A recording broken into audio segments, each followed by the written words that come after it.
So, good evening and welcome to the 37th episode of the Undermind. Our guests today are NiteKat. Hi, NiteKat. Hello. And Nathan Roth, aka Antiga. Thanks for having me back. And a very special guest, Freakling, the famous map designer who is the star of the evening, and I can't really make up any more fancy titles. Hi, Freakling, how are you doing? Hello? You're out. You've just gone out. But hi, everyone. Hello.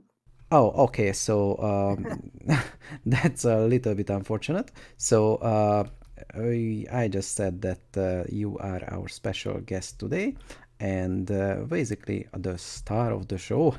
And how are you doing? I'm fine. Thank you. All right. Before we get into it, let's get into our current news. The first one is that the SSCAIT tournament round of 16 was broadcasted by NEPETA, and we will broadcast it during the next few weeks. And regarding SSCAIT broadcast, we talked about that NEPETA is retiring because he was doing this broadcast a lot of times, and he wants to do something else, I guess. But in any case, we have found, I don't like to use the term replacement, but another member to the SSCAIT team who will cast games, and it's no other than NiteKat himself. And hi, NiteKat, can you talk about that, how you feel now? Yeah, it's pretty exciting. It's a little overwhelming to be coming into it in the middle of the annual tournament, but I'll try my best at that. Looking forward to. I will actually be the caster for tomorrow's broadcast, which will be the round of 16 part two. So I'm hoping that I will come across and give a strong performance for that. That will be enjoyable. We certainly hope so. I know, and I'm not revealing any secrets that you don't want to reveal, but I know that you have put a little twist on the broadcast, and I like to see that. And what I do reveal is that we plan to broadcast the finals, the three of us together, me, NEPETA, and NiteKat, and as a farewell to NEPETA, have one last guest, and we hope that he will return one day, but his decision is understandable. The date and the methods are not clear yet how we will achieve that, but well, anyway, you heard it here first. We will do a three-way cast. There are a lot of stupid wordplay around that word, which I can do, but I'm a better person now. Yeah, it'll be fun to see what you guys do and what NiteKat does with the new casts and stuff. Always thankful to NEPETA for how much he did with it. He probably took several hours, 3 or 4 hours every week to record a cast for years. It's in like the thousands of hours of donated time. So thank you very much. Absolutely. Although NEPETA revealed that he actually does the cast in one take, which is awesome. I can't do that. I record the games separately, or maybe 2 or 3 games in a row, but never. I couldn't do a 1 hour recording of casting games continuously. So that's awesome. Sorry, I was just going to add to that. I think one time I did try when NEPETA actually. This was I think a year or a year and a half ago. There was a time where he couldn't get a cast, or he wasn't sure if he would be able to get a cast up in time. And he actually reached out to me and asked, "Hey, can you make a cast that we can upload and use?" And I was like, "Sure." So I gave it a try, and I tried to do it in his style at that time, where I would do all of the games in one go, have them loaded and ready to go, and that is hard on your voice. So that is very impressive that he's able to do it that way. In the end, what I didn't need to be used. He was able to get a cast up in time, which was awesome. But just even having that experience of trying that all in one go, that's rough.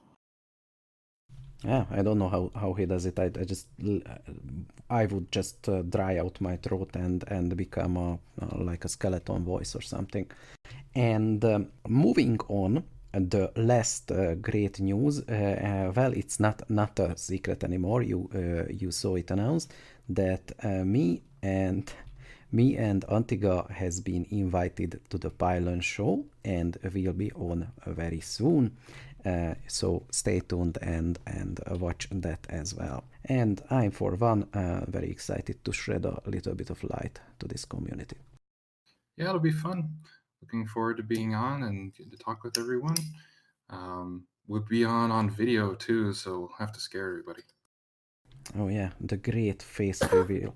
Although I think our face is basically just a Google search away. At least for me, it's not a big secret how I look. And Yeah, I'm easy to find.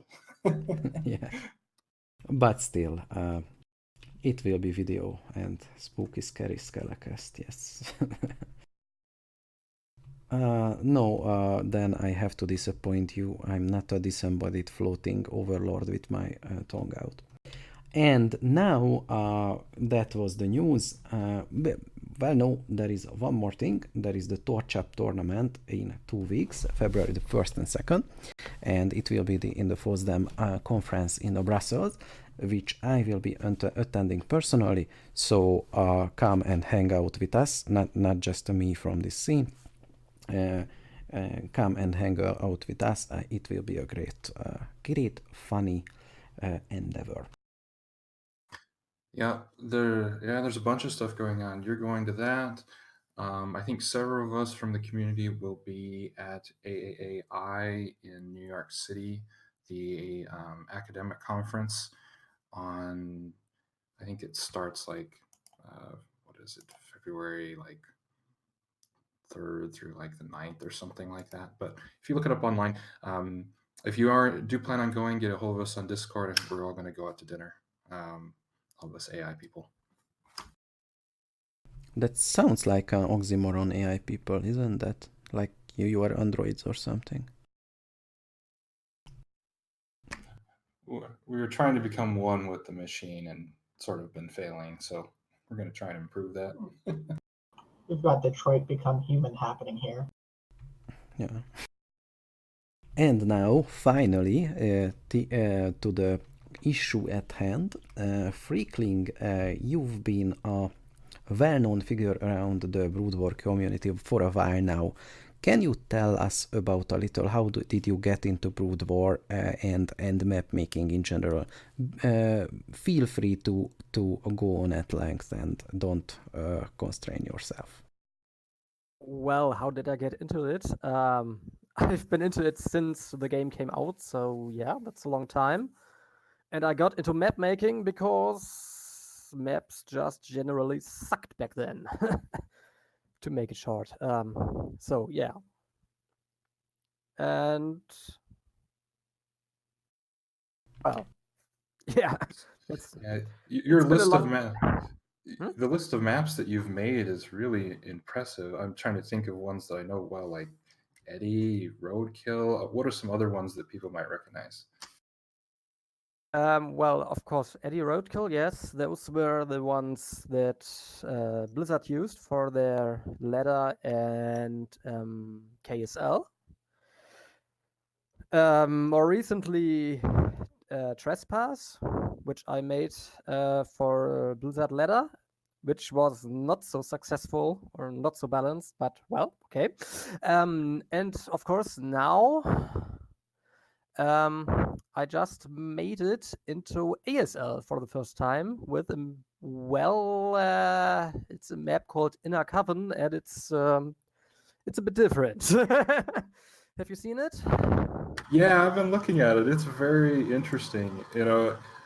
What's always kind of floored us on the Brood War community is we've been using I don't know if you know, but we've been using Roadkill in the official SSCAIT map pool for the bots for like 8 or 9 years.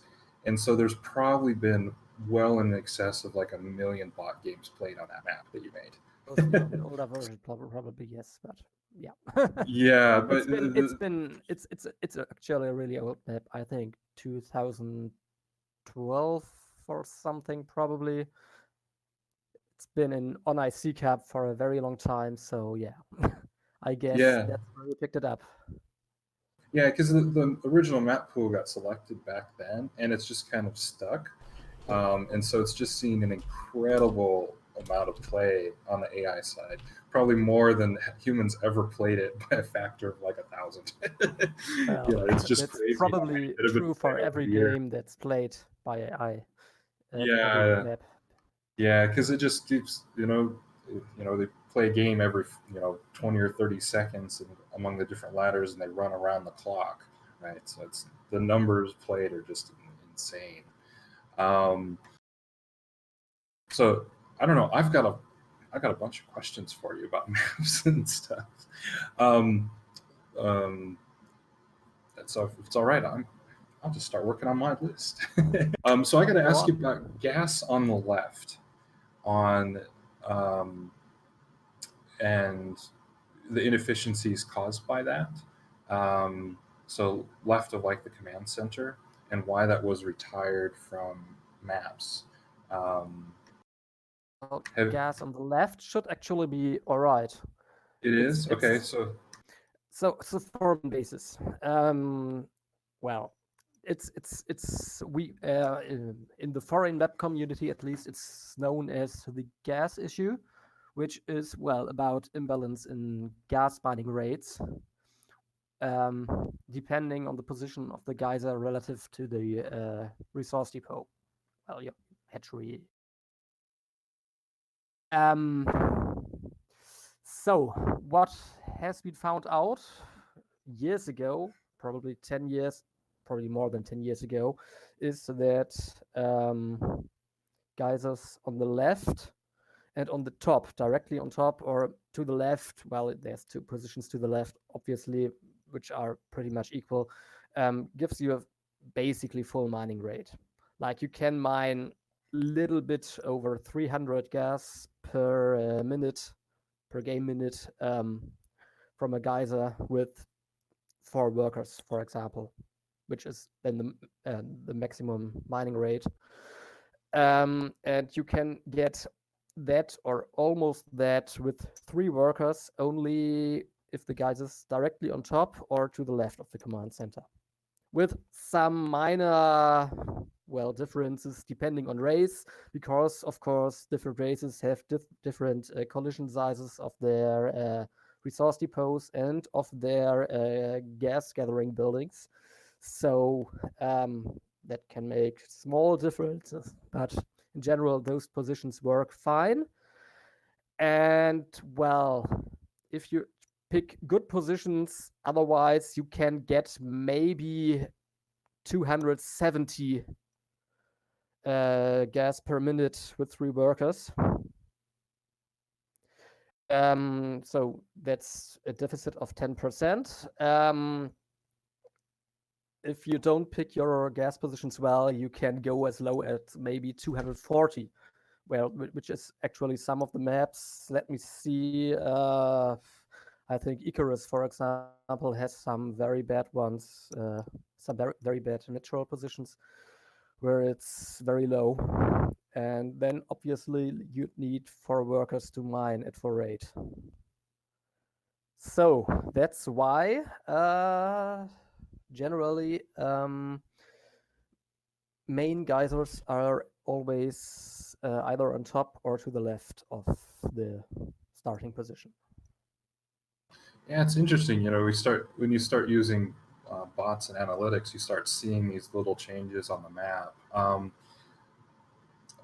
of the things that I'm curious about with modern balance is how the number of mineral patches in the main is figured out, and and how many are the close patches and how many are the far patches, and then what the number of mineral blocks are in the natural is also figured out, because some of it varies map to map quite starkly.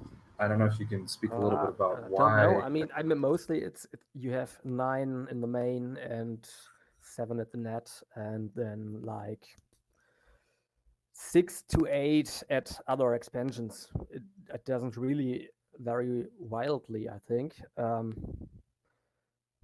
Most maps use the standard, I guess, and then it's not an exact science, I would say. It's more like, okay, you look at your map. What does it look like? Which race?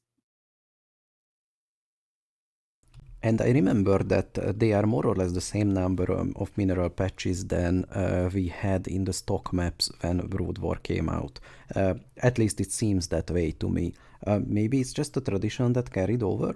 Or was there any serious consideration and that saying that, okay, I need this many minerals to be available in one base?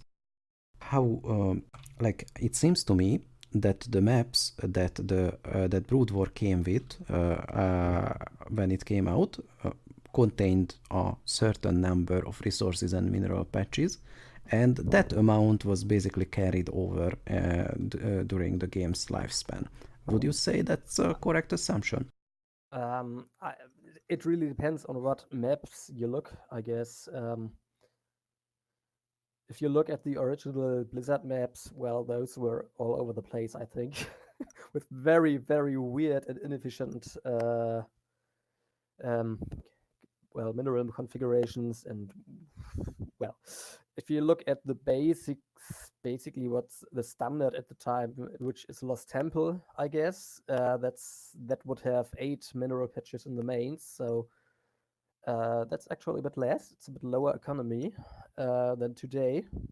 So I wouldn't say it's that. Maybe it's in part that, I guess, but obviously it developed over time. And I guess the values that we now have as a standard is just what came out of years of professional play and turned out to be, well, what works, what's good, what gives every race a good chance, and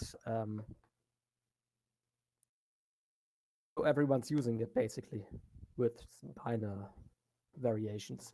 I mean, obviously, if you just put 20 mineral patches in a main, you will get massively increased mining rates with more workers, which means Terran and Protoss would have a massive advantage over Zerg because they can produce more workers. So you'd want to avoid that. Conversely, if you have very little, like only 6 patches in the main, well, that would be an instant advantage for Zerg because they have less workers and they can expand very quickly. So Terran and Protoss would probably have difficulties keeping up unless the map has some other features which massively favor the other races. But, well. Yeah, that's interesting. Notice that maps like Andromeda that have, even another mineral main in the main, at least in bot world, can have a bit of a Protoss Terran favor due to the ease of taking that additional mineral base in some situations. Yeah, I was going to ask. I was curious about one of the things that I was thinking about was the ability to pylon block a probe behind the minerals. It seems that that's inconsistent across maps. If a Protoss is trying to stack Corsairs, for example, and they want to block a probe behind their minerals to make that easy to do, it seems like some positions allow that and some don't on certain maps. Is that something that's normally incorporated on modern map design and wasn't thought about years ago and isn't included? I think it's something you should consider as a map maker. I mean, what do you want to consider? What you definitely want is as close as equal mining rates for all bases or main bases in particular, because, well, obviously, if one player can get more resources in the same amount of time, that's an advantage, a massive advantage. You want to avoid that. Apart from that, yeah, there's things like mana pylons, which ideally you want equal opportunity for players to make at different starting locations. There's certain considerations with regards to building placement, or in particular terra and comsat stations, which can cause massive mining problems. Yeah, we've noticed that actually, because of course, we're graphing the AI mining rate data pretty precisely, and pre and post ComSat mining rates sometimes are hilariously different. Yes. I've been using I've come up with a special placement. If you look at my maps, you'll probably realize if they have minerals in the bottom right corner from the command center or from the resource depot. There will always be a very specific setup with how the minerals are arranged, and with a gap in the bottom right corner, which allows you to put a supply depot directly below the command center, and then will give you very smooth mining rate even with that. It hasn't really caught on with other map makers or players so far, so yeah. But so you can solve it. The map is designed specifically so that you have to place a supply depot in a specific position to compensate for the ComSat being placed. You don't have to, but you should. But you should. Okay, right. You have the option. If you know what you're doing, you should do it, and you'll get a pretty significant profit, I guess. If you don't, well, then you don't. I can only offer it to you. It's for you to play the map as the player, but yeah, that's how it works. That's interesting. All right, because we've been noticing, and I've been playing with some positions and stuff, and going, ooh. I mean, there's other little things like that. For example, with gas mining in particular, the problem, or one of the particularities of it, is that workers always respawn with a clockwise offset somehow, right? So if the geysers on top, the worker will spawn to the right. If it's on bottom, the worker will spawn to the left. If it's to the left, it will spawn slightly on top, and if it's to the right, it will spawn slightly on the bottom and even a bit below the geyser. Right? You noticed that? Mm-hmm. Yeah, and you can use like a core or a depot to adjust the exit. You see it a lot in pro games. Well, that they place a depot under the geyser or something like that, yes. Yeah. And I actually if I use the right hand side geyser, I always put doodles beneath it, which are unwalkable terrain pieces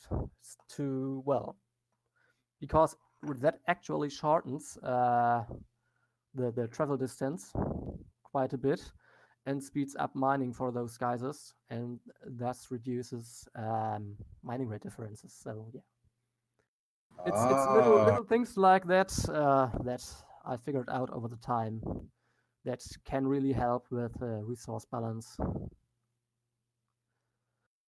That's really interesting. But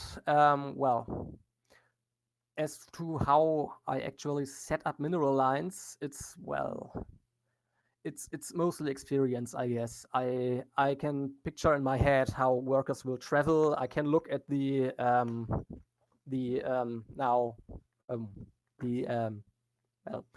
SCM draft now allows us to actually see the pathfinding regions on the map, so you can see, or you can use that as to see where workers would travel between command centers and minerals, for example, and then you know basically where they will travel, and then you can pretty guess pretty well which ones how fast particular mineral setup will mine. But I gathered actually lots of numbers over the years, and but it's still not exact, I guess. So yeah, that's something that maybe the AI community could help with. Yeah, we have really good tools for number tracking for mineral ingest rates and also stuff that's predictive as well. And of course, we have our own map analysis systems and programs. It's cool that you brought up SCM Draft. And one of the things that we've noticed is that maps created after about 2018, when SCM Draft like 0.9 or whatever it was that came out with pathfinding stuff in it, we've noticed that the map quality as far as pathfinding went way up after about 2018 because units get stuck a lot less, right? And so it's one of the things that we've really noticed is that what do you mean they get stuck a lot less? Like, yeah, so units path cleaner because you don't have as many rough edges okay. around terrain features and stuff, and also the routes between the different places are more clear and cleaner after those pathfinding tools became available. I don't know. We just have noticed that the maps they're easier for us to analyze. There's less like jaggy edges on things. Does that make sense? Right? Because every time you make a point and you draw out another point and draw back, you have that's an extra data point you have to store. And the newer maps that have better pathfinding, there's actually less points in total and stuff. It's really interesting how they change as far as affecting us after that update with SCM Draft and the maps that can come after that date. Yeah, any specific map you're talking about, or what would be an example? What would you say? I'm trying to think. Which one did we use? I noticed it was Sparkle when that came out. Yeah, that's an island map. That's something Yeah, different. it's different. It's different. It's different, but it was one of the first ones that I noticed that with. The one that has the snow and the trees that's in the current pro pool. Yeah, Whiteout. I was doing some analysis on that and looking at that, and that had a lot of smoothing and stuff that was a lot cleaner. I don't know. You might really enjoy looking at some of the map analysis stuff that we've done over the years and what our tools output, because it's a very similar as far as pathfinding and stuff that you're used to from SCM Draft. Hello, I can't hear you. Oh, hello, can you hear me? We're good? Yes. Yep. All right. There was just a little bit of silence. No, I was just mentioning that we have tools like BWEM and BWEB that do a lot of map analysis, etc. That you might really enjoy seeing what the outputs of those different programs look like at some point. Yeah, and we have a vast amount of data available, and we can generate vast amounts of data because we have the tools to set up to play a million games. Okay. Well, what I would really like to see is just reliable, frame perfect mining data, which can exactly tell you in a specific mineral position with a specific setup around on a specific mining path, one mining trip lasts so and so many frames. Or so you can convert that then into minerals per minute or whatever unit, of course, but just to have some exact numbers on how fast specific minerals mine, so that would then finally allow to design mineral lines which you could actually perfectly balance for our races, for example, and for our positions. I think we've got some of that data. The bots actually mine in an inhuman way. Yeah, they do a level of optimization on top that a human could never do. There was an article by Leaderbot, I think, a while back on TL. Yeah, and that's been improved another couple of layers since he wrote that. So the top level bots, they're mining at a rate that's about 15 to 20% higher than a human possibly could. They probably in terms cut of minerals. out almost all deceleration, acceleration phases. Yes, they're basically clicking past the minerals and taking all the slide out, and they're timing it with the delay properly. Very short paths, I guess. don't go Yes. diagonal path, for example, if they don't need to. They use what's called mineral locking as well, past a certain point where the probes lock, the workers lock onto a certain mineral and don't deviate past, because it actually resets some internal timers with Brood War, as far as frames for gathering. And so there's some exploitation of stuff like that going on behind the scenes, that's pretty interesting. Yeah, but that doesn't really apply to human players, of course. Not really. Though you can some of the top bots, it's selectable the level of mining exploitation kind of going on under the hood. They actually have like a standard non-mineral locking mode that they can be put in for versus team play if you want. Of course, versus bot, they're going full exploitation of the game engine, right? So Yeah, right. I mean, they're but going then for everything they can do. I would assume that unless minerals are really are set up really bad on a map, the bot would get a very good mining rate out of them, no matter how bad the natural pathfinding is. So, Yes. Yeah. So some bots use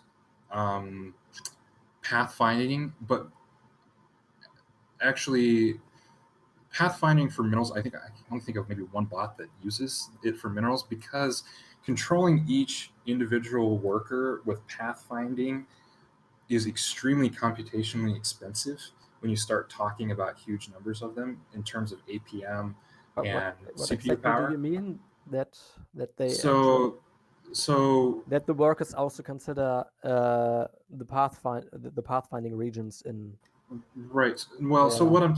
what I'm talking another layer past this. So the majority of Brood War bots use the in-game pathfinding. Okay. But the very top tier, they actually calculate pathfinding themselves on top. So they basically constantly click Yes. microstats to move units along Yes. a very specific path to cut out even the last few seconds, maybe for a rush or for mining or for whatever, or something like that. Yeah. So It's a little bit different, but we have the built-in pathfinding. There are levels and layers of complexity here. Like you can do that you do pathfinding on a tile by tile basis. So you you issue a comment tile by tile. Usually bots don't do that, but there are more efficient ways like. Just assign certain lines of movement that the unit will not screw up. And for mining, the distances are short enough to not so that it doesn't really worth thinking about custom pathfinding, I think. And as Dan said in the chat, the problem with that you can screw it up very easily, and after a certain point it might not be worth the investment. But the bot mining improve strategies are exploiting the game engine. Basically, it's pathfinding can be a part of it, but it's not does not play a major part in it. Yeah, one of the things that's a little odd that we've realized is humans tend to underestimate the economic loss of pulling their workers and then putting them back. For instance, with like a Reaver drop or something like that. In bot world, one of the things we figured out is that unless you lose like a third of your workers to a drop, you're almost better just powering through and leaving them.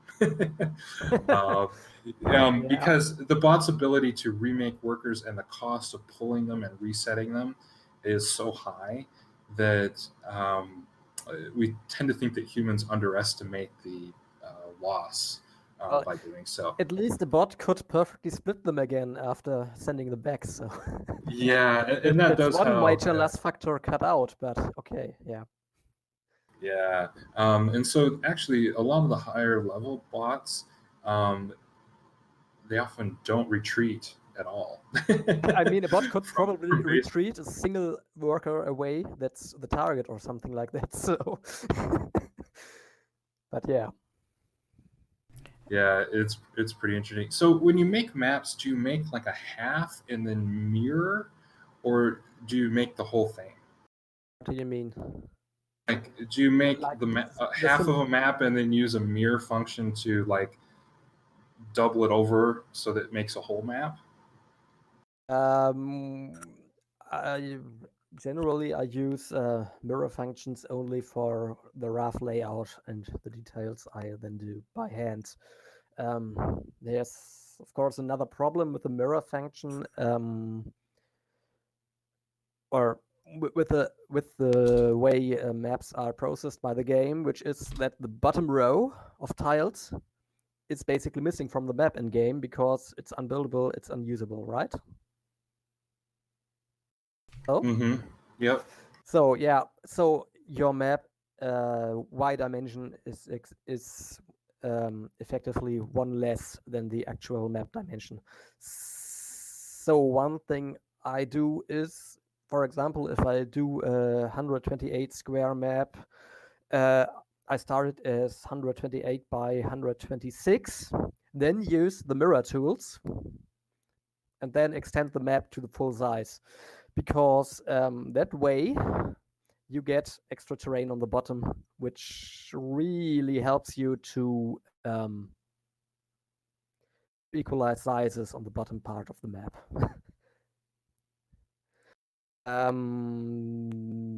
And well, yeah, then of course you can only do the rough stuff with the nowadays SCM Draft also allows you to do rectangular tile editing with mirror tools, I guess, but you don't really want to do that, of course.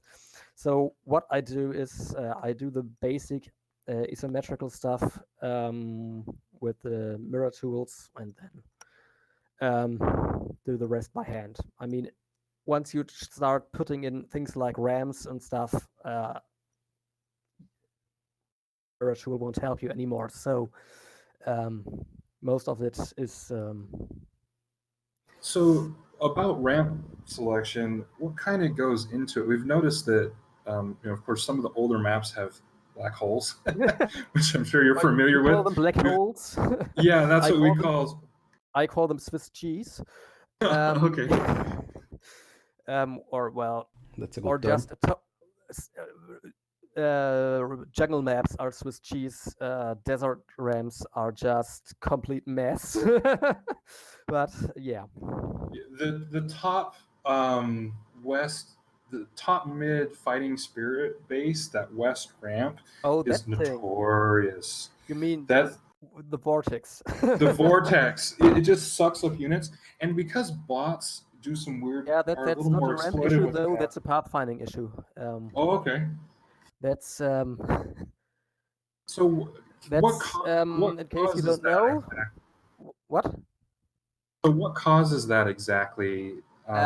Well, it seems like, or for practical purposes, that each pathfinding region has, of course, a node, right? And the default behavior of units when they are stuck on terrain, so when their collision box overlaps with unwalkable terrain, is to walk towards the node.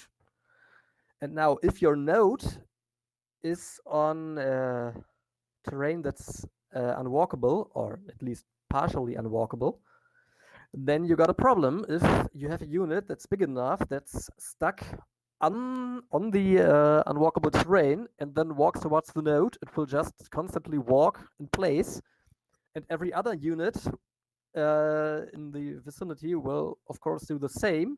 And because it will wiggle a bit to the side always, if you get another unit close enough, their collision boxes will overlap. So then the game engine will try to untangle that, and then you move into each other, and they all get stuck there. That's basically what happens. Yeah, there's It's even a special variation of that. You can get stuck in Ultralisk, because an Ultralisk, of course, is wider than a tile, so you can get it stuck even if the node is on a walkable tile, but the tile next to it isn't. So yeah. Oh, that's Special hilarious. case of that. Inside Brood War, there is a very complicated placement function, which I spent days, if not weeks, untangling. And one of my articles about the guide for VW API deals with this. And yeah, basically it's a magic puzzle box. And if you have too many units that you want to put, it will just go around and try to find some weird placement. And in very rare cases, units can even get destroyed if the game engine can't place them. But not in this case, at least I haven't seen it so far. I haven't seen that either, no. But you can easily provoke the bug, of course, by just doing anything that changes collision box or collision sizes of units on the ramp, like morphing a lurker egg or unburrowing units or drilling workers or morphing an Archon or whatever. So yeah. There is a very widespread belief that is completely wrong, that some units change their bounding box sizes when moving. Dragoons, yes. Oh yeah. Yeah, it stems from a video that Day9 did. Day9, I think. Yes, the Learn StarCraft, which is otherwise a very great series. I watched it just for entertainment purpose, and you should watch it. But that information is so wrong and so widespread that goons change size. Yeah. I've been well. I've encountered that so often, and so often, corrected it. So yeah, I think it's become less though. I haven't really heard that in a while. Are there things about your maps that people have done with them that have surprised you? You know, weird things in terms of their use and in play. Things that surprised me. Or unusual, unintended use of your map features. let's if we look at in the way of an Eddy, for example, it has these island bases, which are blocked by these crashed battle cruisers that you have to destroy before you can build a base there. What it surprised me a bit is that players almost always will just drop a worker there and then very, very slowly kill that thing with the worker and then build a base instead of, just load a drop full of whatever cheap fighting units, drop them, kill it, fly back or something. But yeah, I mean, I guess that the point of the thing, or why I did it that way, was of course that classical way to do it is to block the base with a mineral patch, so Terran can just float a command center there, which then allows Protoss to just drop a probe, mine the thing, build a base, have a free base, which I think equally boring, basically. So I decided I wanted it a bit harder for players. They had to invest a bit of unit time for it. And well, I guess on a high enough level of play, unit time is just such a valuable resource that players probably decide against it. I don't know. But I found it very interesting that they deemed that the most, efficient or most opportunistic way to go about it. Yeah, it's interesting. I'm always surprised at the creativity and weird stuff that people come up with. When you look at maps, do you come up with like an idea when you're starting the process of making a map? Do you come up with like an idea of like a balance thing you want to address or a unique feature for a map before you even start, or is that something that grows out of the process, or how do you approach that? I don't know if there's a clear-cut answer to that. How do you come up with anything creative? I don't know. Sometimes I just wake up at night and I have a map concept in my head and I scribble a bit on a piece of paper, and maybe at some point I actually make that map. I don't know. Usually it's just a bunch of ideas I've bouncing around in my head. Oh, maybe you can do this mechanic, you can do this layout. And well, sometimes enough ideas conglomerate to a complete map concept, and then I make the map basically. Well, what I heard there is that you dream about maps even in your sleep, which is like high five. That's awesome. You are certainly dedicated. Well, probably.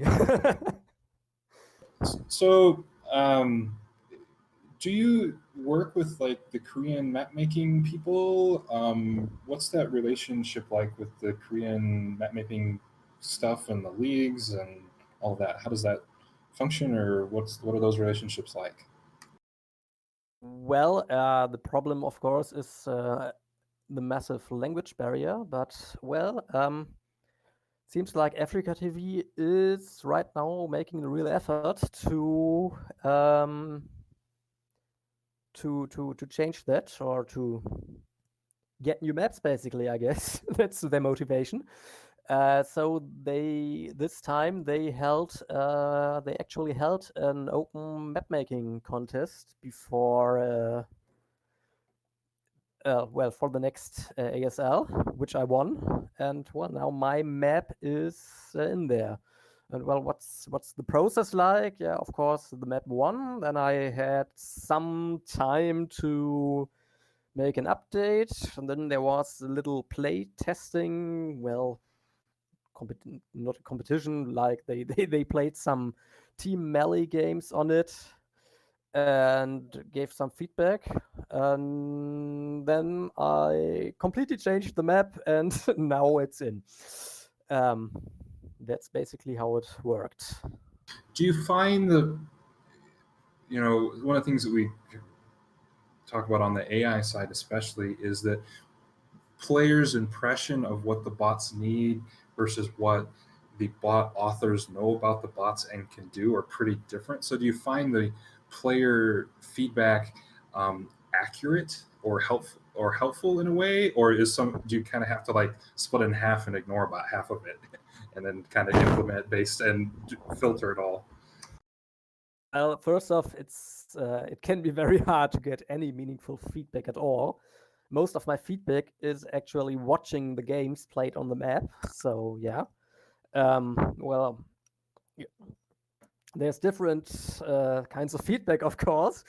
Lots of feedback I get is, well, there's something wrong with the pathfinding somewhere, and well, the answer to that most of the time is, well, yeah, welcome to Brood War. Yeah. Regarding the other things, well, go on.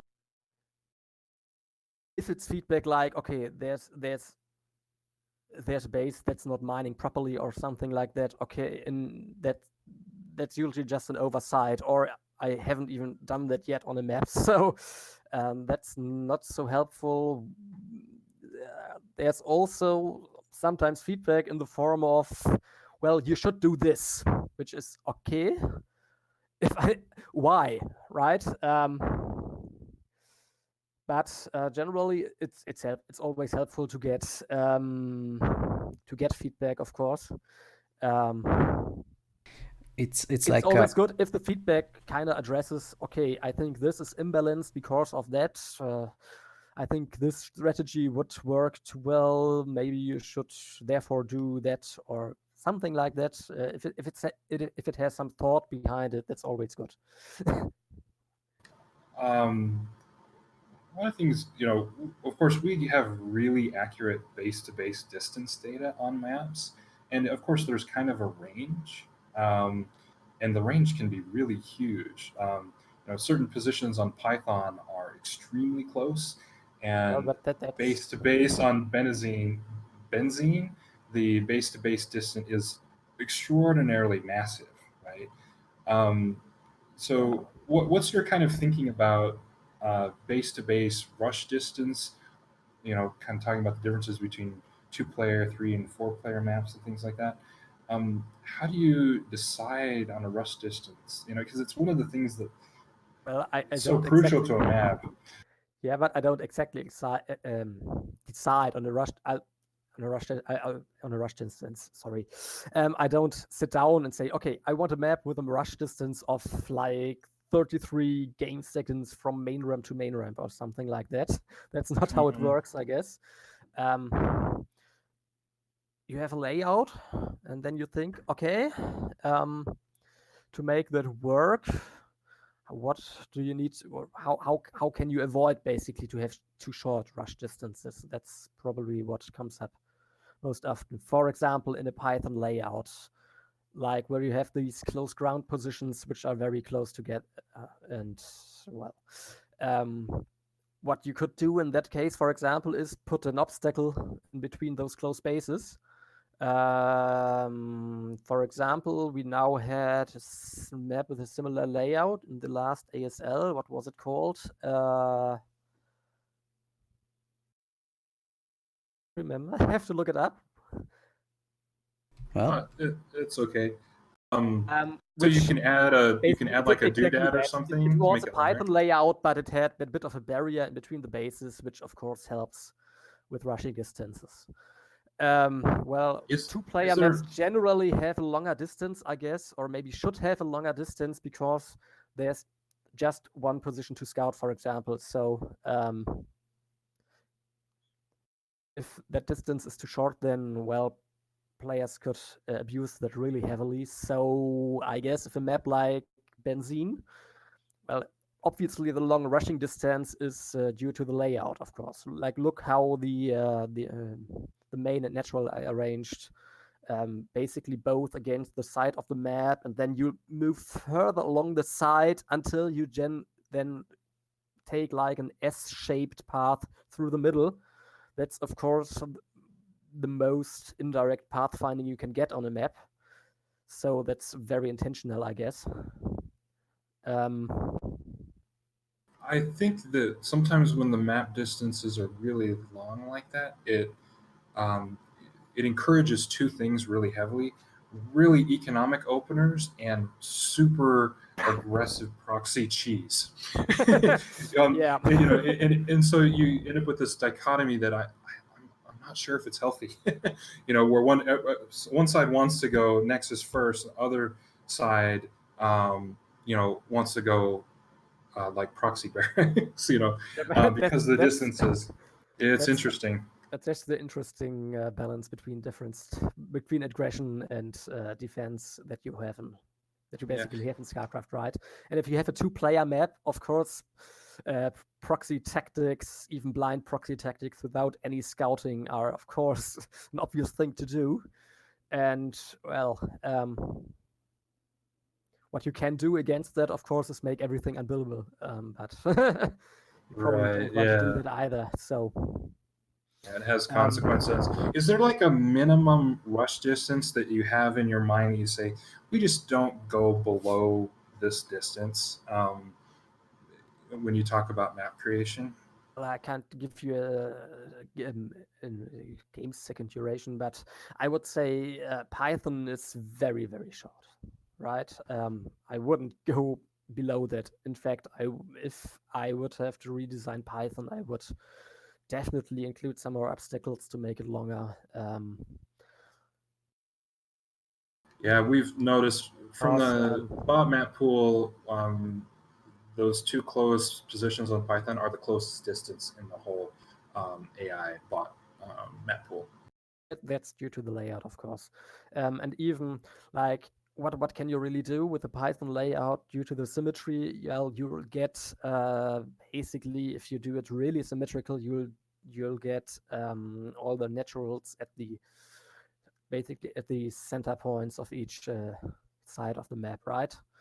So then you basically get a diagonal of a quarter of the map as the rushing distance, which is already shorter than, let's say, on a normal rotational symmetric map like La Mancha or Fighting Spirit, where the naturals are closer to the corners, right? So that's the basic symmetry already influences what rushing distances you have to deal with. Other example, I made a 96 by 96 map, and I actually put the naturals in opposite corners of the map because, of course, that's the 2 points that are farthest away from each other. So even though the map is pretty small, it's got a decent rushing distance because, well, the naturals are as far apart as they can be. And then I also put an obstacle in the middle of the map, and then you get a good rushing distance. Or a relatively long rushing distance, actually. So, yeah, you can influence it, but Are you depending on how many players the map has, or how many spawns the map has, and which symmetry it uses, there's already that already influences it a lot, of course. how much does there's all these underlying technical things that go into maps and things like this, but there's also like the whole art and beautification of maps and making them look pretty and appealing to the eye. Do you find that if you put more time into the aesthetics of a map, that it gets played more?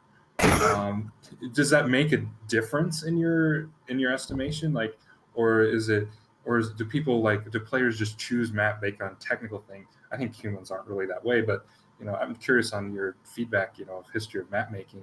Does that sort of beautification part of it really make a difference in how much a map gets played beyond just its technical, beyond the technical portions of its creation? Yeah, I Well, actually I would- wanted to ask you about that. Your maps seem to have a theme always, and like Oxide or Tenebra, they are visually distinct, and not just the tile sets, but the arrangement itself. And do you have some kind of artistic background or some other creative outlet that might be inspiring this? Well, let's start with does it influence if a map is played? I would say to a degree.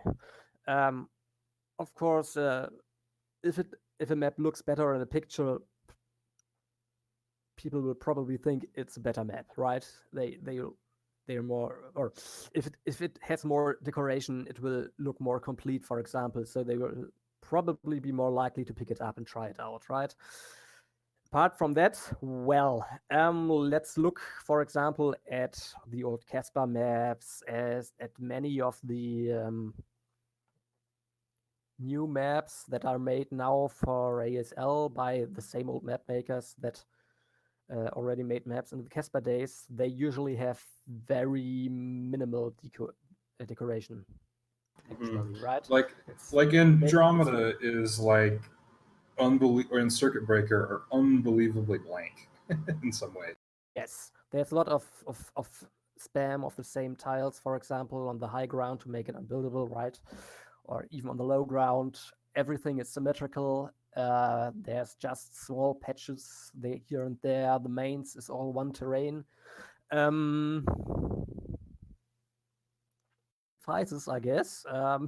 Personally, I like to do more because I like to give my maps this, well, a unique look basically and a unique concept, even in the decoration. I would say that's the enjoyable part, and then I'm 10 hours in decorating my map, and no, it's another 40 hours I have to go, and then it's just, you're doing a lot of pasting the same stuff all over again and adding minute variations, and I don't know, looking like things that not the same tile is spammed multiple times next to each other just by pure coincidence, and then, well, okay, then it gets a bit crazy, and that's probably just me, and but yeah, you A can lot of of the course maps go that you to make are really pretty. They're really nice. A lot of the maps you make are really gorgeous. So thank you for making ones that have some visual appeal to them. I've seen too much Circuit Breaker. It's not great. Fucking Circuit Breaker. And what about the artistic background question? Well, I've always been creative, I guess. I've got other creative outlets. I do play a lot of music, for example. I guess I'm just naturally creative. What should I say? There seem to be people who are, and I'm one of them. Okay. It's fun. What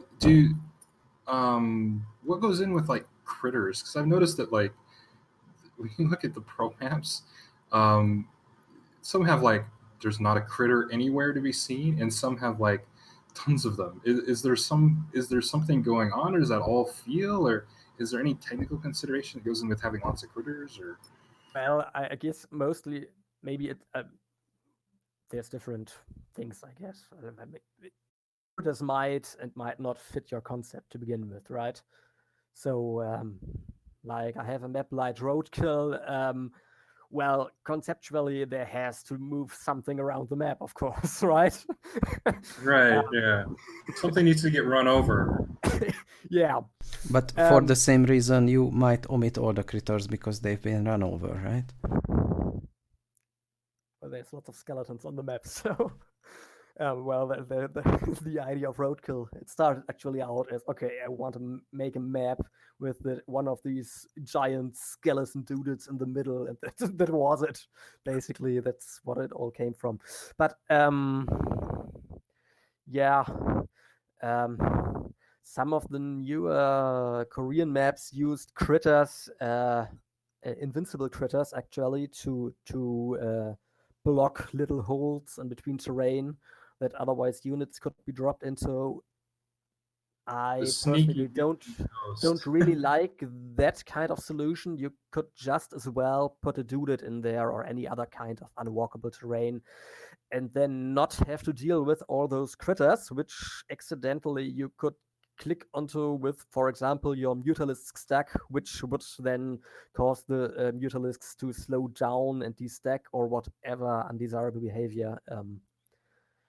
Critters can be a nuisance if you're playing the map. So what you shouldn't do, for example, is put critters in expansions.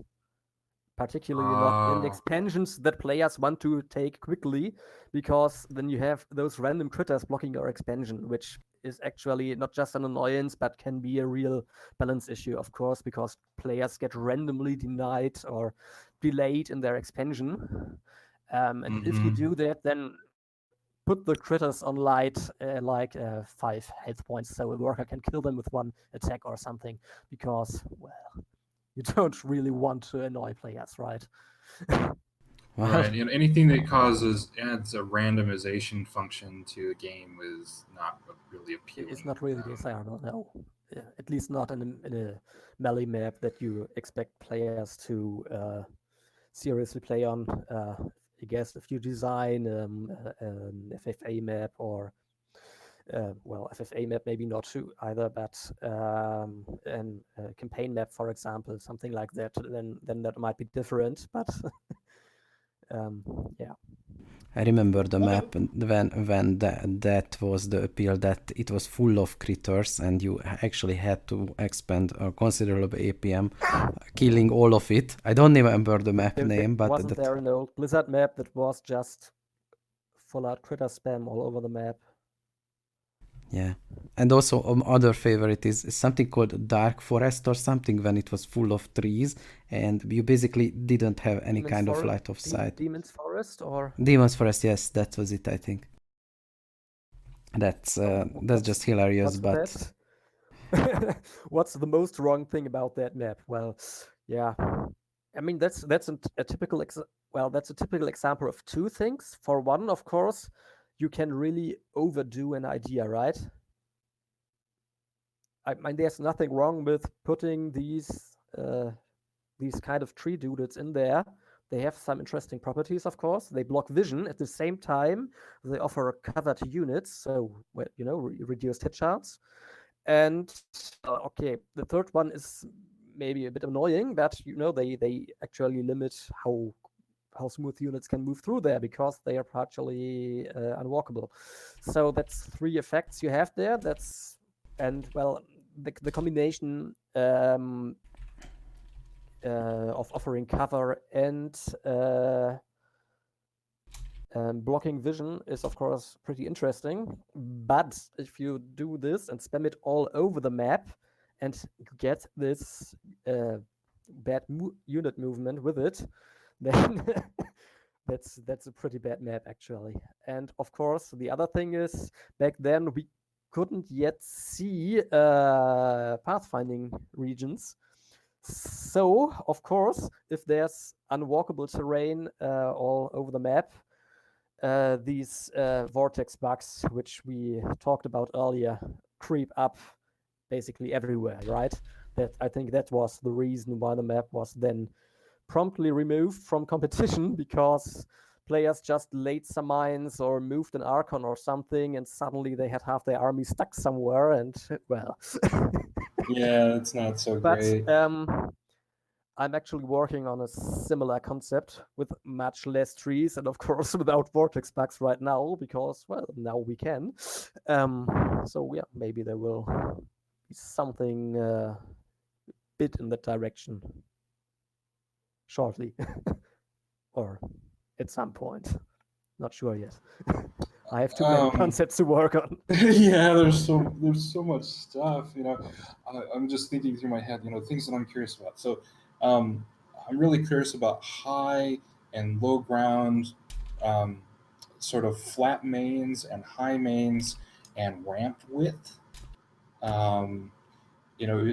We've noticed quite a bit about how that affects balance and openers, especially ramp width and the ability to block one worker or needing like 2 units or 3, or having it really wide.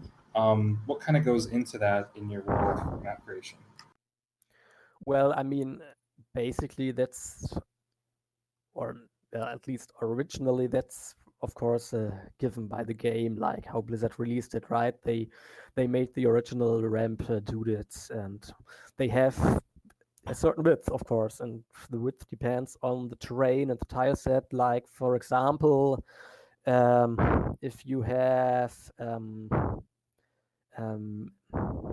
Badlands terrain and use those what's it called, compound terrain or structure terrain, right? Those technical looking metal stuff, and well, those have very tight ramps, of course, which you can easily block against basically anything with just any single unit, even with circling, if you place it right. Then you have like your standard dirt ramps for Badlands or for a jungle, which are essentially the same ones, which are a bit wider. And then you have, for example, like space terrain or a desert, which have naturally wider ramps, right? Which you can only block with like 3 units normally. And of course, then over time, map makers came up with customized ramps. Although, well, mostly the customization was, of course, to make reversed ramps that go, well, yeah, which basically have the high ground on the bottom and the low ground on the top.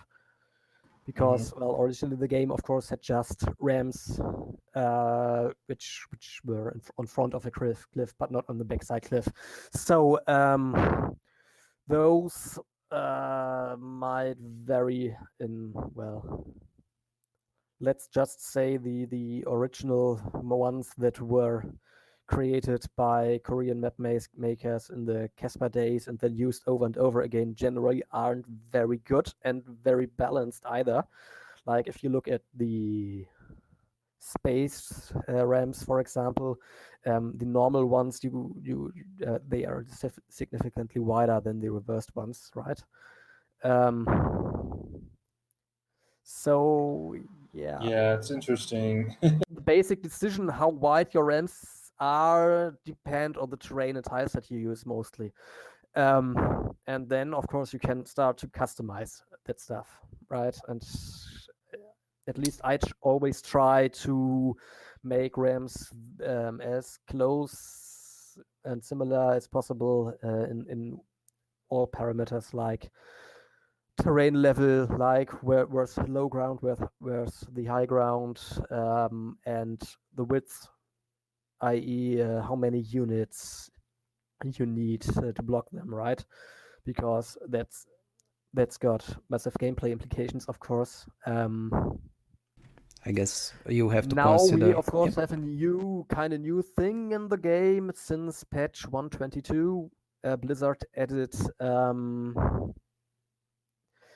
bunch of new RAMs which are extendable, which, well, yeah, they did a very, very, very bad job with that, I have to say. Like, those RAMs, you just can't use them without heavy editing because they are very, very bugged in many respects. And some of them are very, very tight.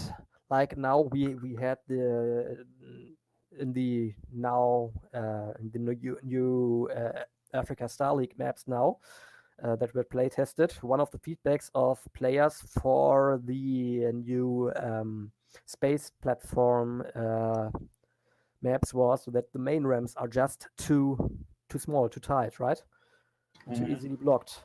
Yeah, And that's there just are the new ramps that Blizzard released like that, but well, didn't really get any feedback from either players or map makers on beforehand, and that's what we have now.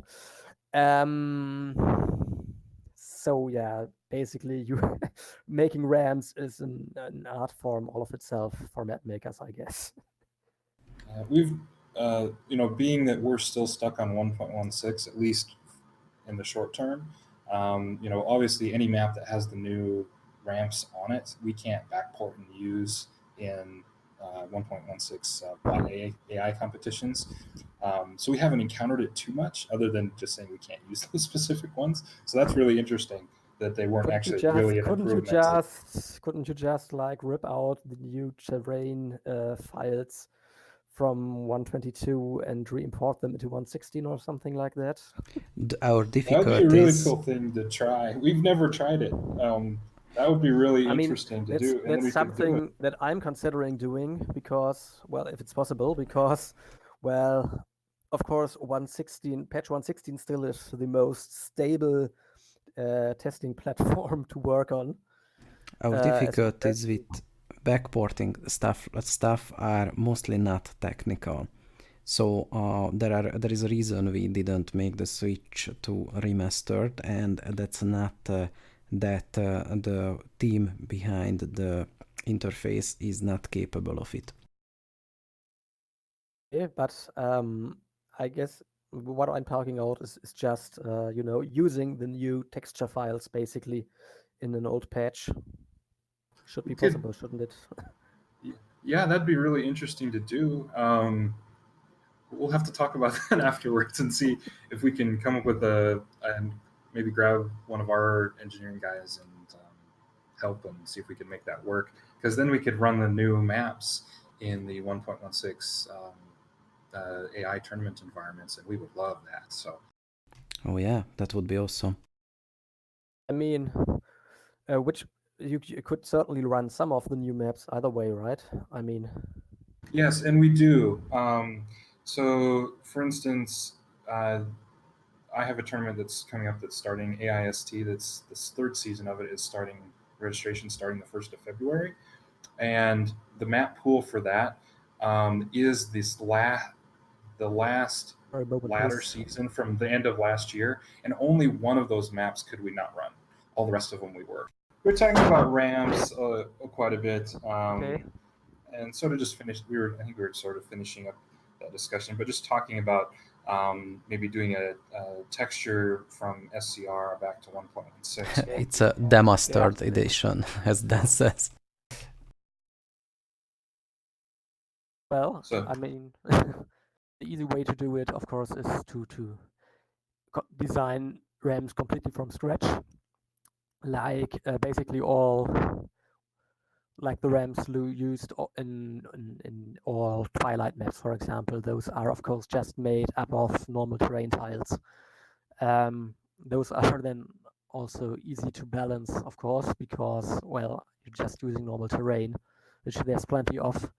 So you aren't limited to using ramp tiles, which of course have lots of limitations with terrain levels and how the borders of the walkable terrain work and stuff like that. But yeah.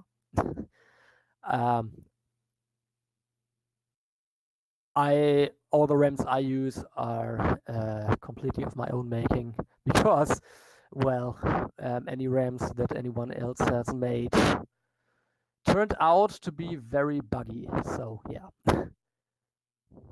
I noticed that you design mostly tournament maps, which are kind of for one versus one play. That they can be certainly used by multiple people at the same time, and that. My question is there different consideration if you different considerations in a play if you design a map for a 2v2 or 3v3 or even 4v4, but I don't think anyone plays 4v4, but and have you done that before? Yeah, I've made a few 8-player maps, so I guess you could play those 4v4. Well, yeah, of course, there's different considerations. Like, or let's just take basic 4-player maps, right? Which are most 2v2s played on anyway. Now in a 1v1, well, there's some matchup specifics, of course, like if you have a reverse main, so a low ground main and a high ground natural, well, Protoss versus Protoss turns a bit into rock, paper, scissors, it is said, because if you can get a contain on the other player, that's a huge advantage, of course. Now, I think in the 2v2, this is probably even more relevant because players don't expand very fast, right? So they are limited to one base. And then if you have an upwards ramp from your main and you are against two players, that can be very hard to defend. But players play those maps as 2v2 maps too. So, well,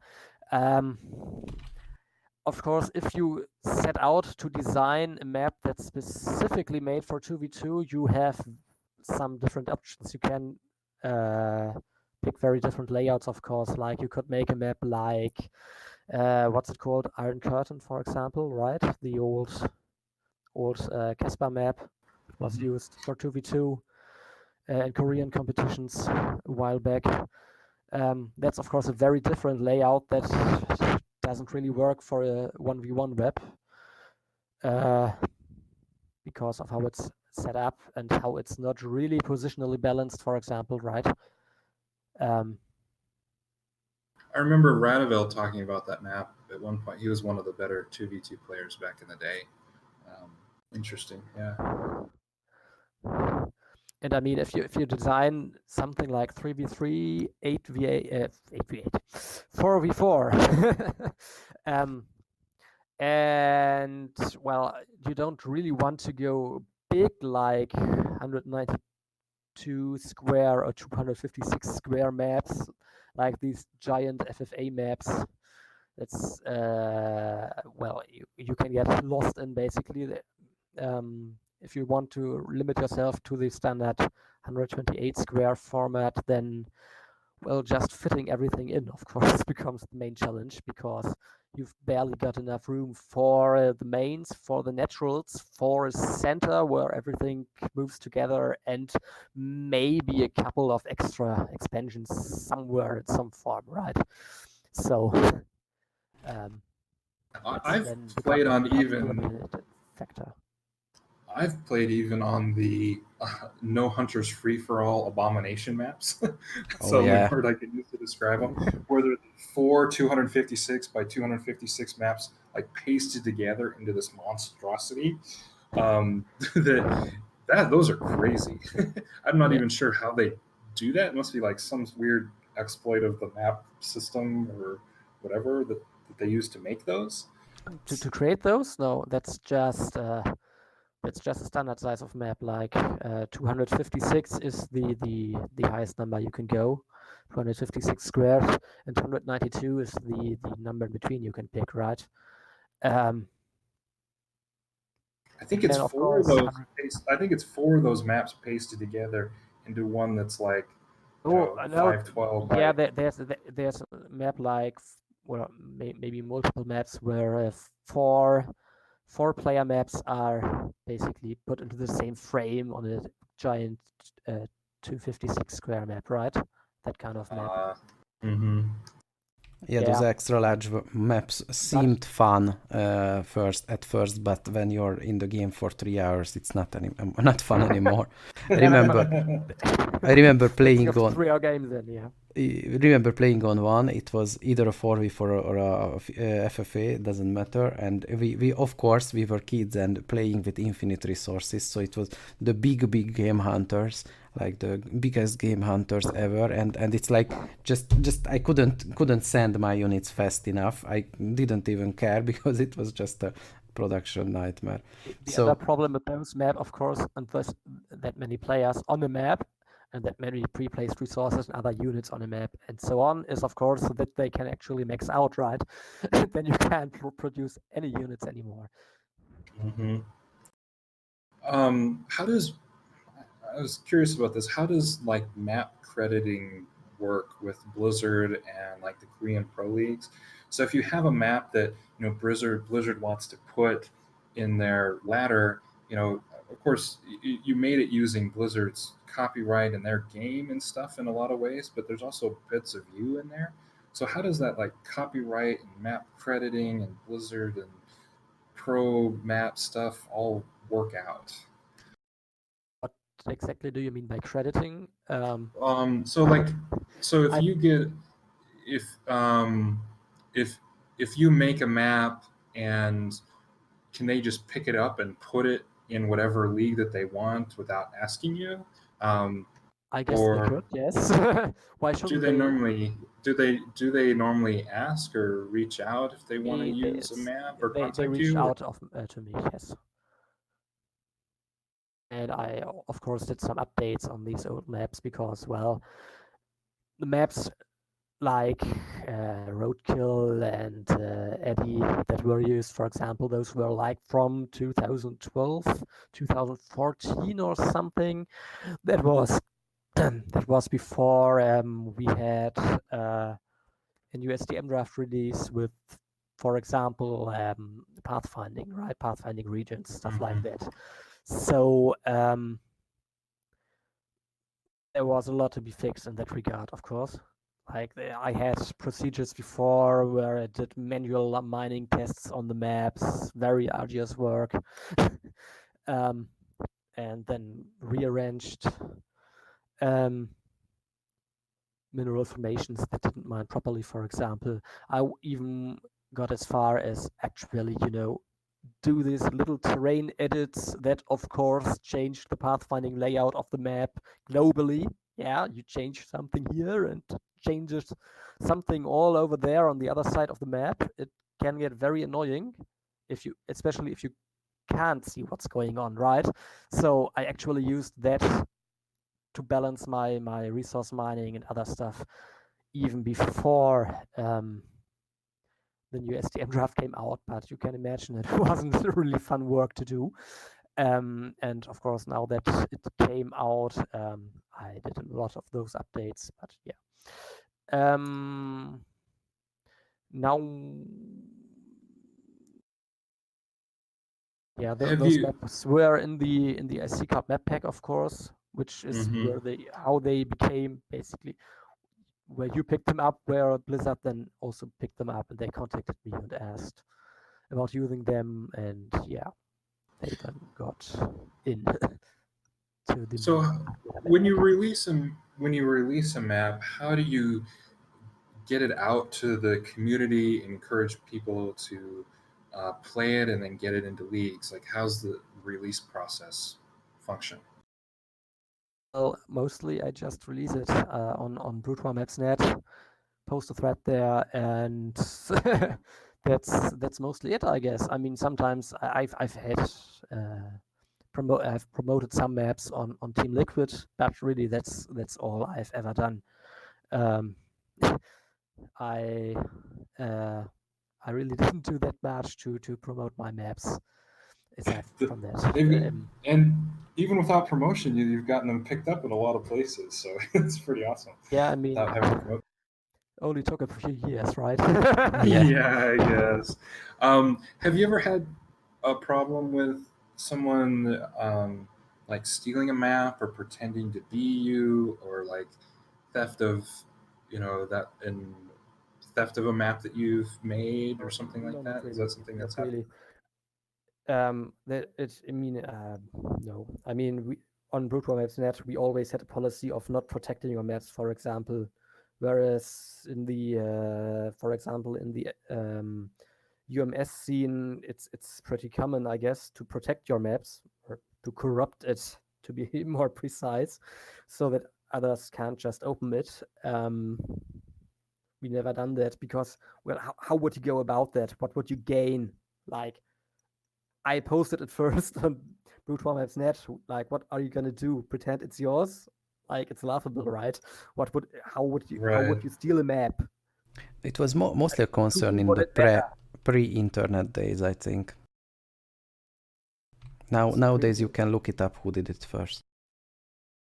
Yeah, or well, if it's one of these old maps that basically circulated on Battle.net, right? That you just shared over Battle.net, that weren't put on any website or something, then that might become an issue, of course, because anyone can edit it, delete your name from the credit, and put theirs in or something like that. Okay, but no, I don't think that's ever been a problem with melee maps because, well, so I don't even think most people are very aware of who made which map and, like, that map, who are the map makers behind it. Basically, they just play the map and they know the map, but don't even know who made it, and so it doesn't even matter that much.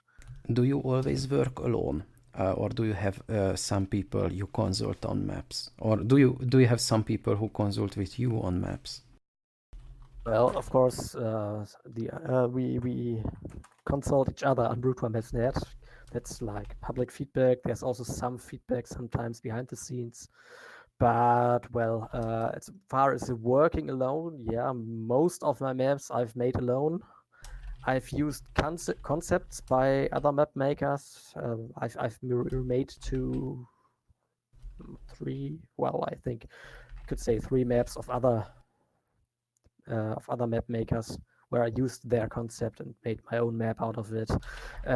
We had some cooperative maps at some point at Brute1Maps.net. Some map makers also cooperate on maps. It has happened. Turns out I'm not very good at it, I guess, because, well, I get very strong ideas about maps and then I like to put them into place, and it's not easy, guess, working with me then. And yeah, I mostly do my stuff alone. Also,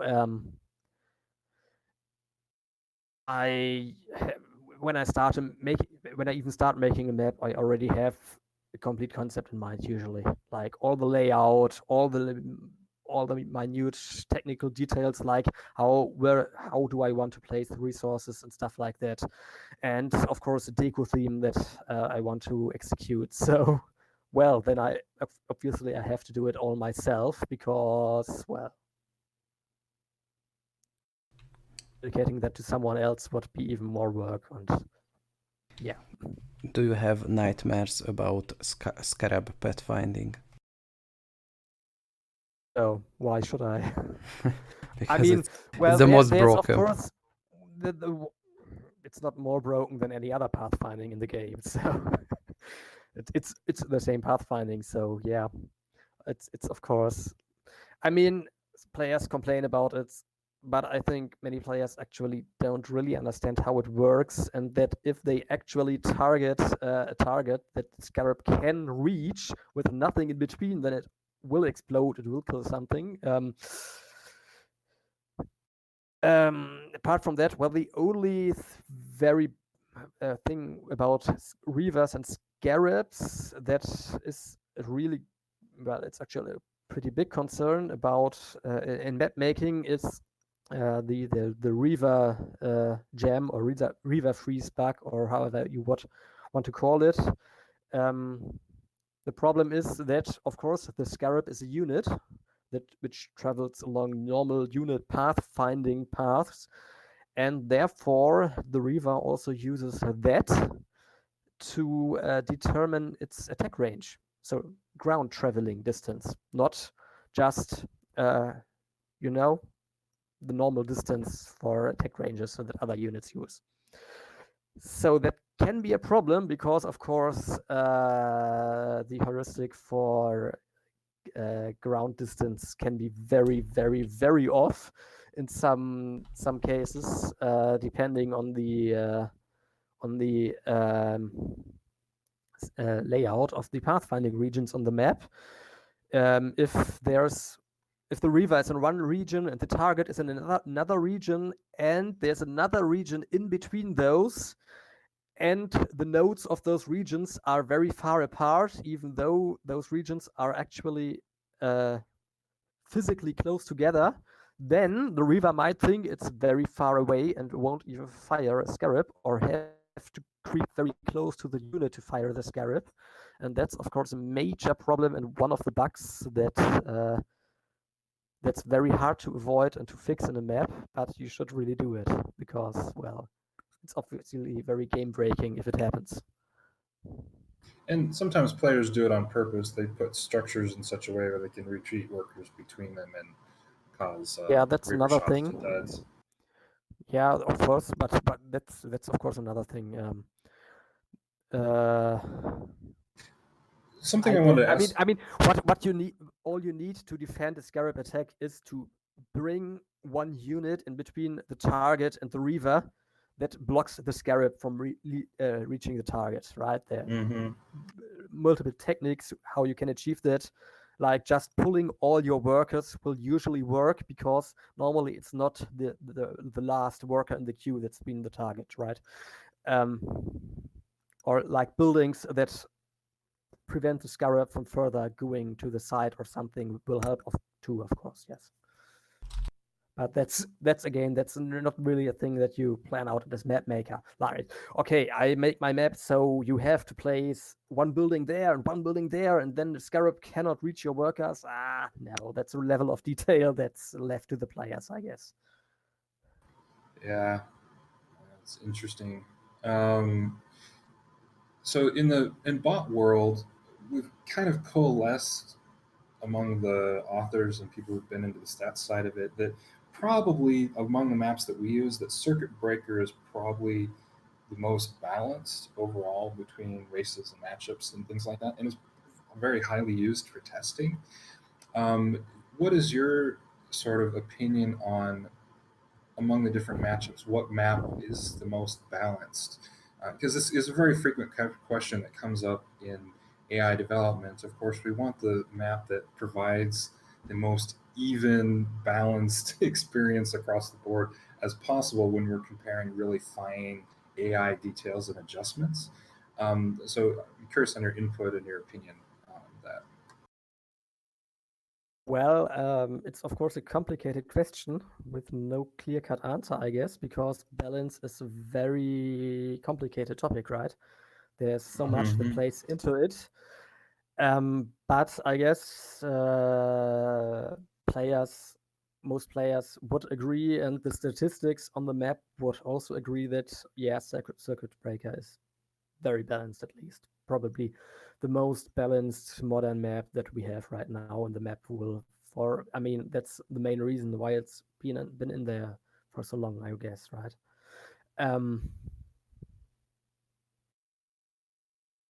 Yeah, we've noticed that, fighting spirit, despite its popularity, is kind of a good step down in balance equality. Yeah, I Though it's mean, still fairly good. what has It's to got be some other said pathing problems. about? I mean, what has to be said about these maps, of course, is that they'd basically be ripe for some major updates right now.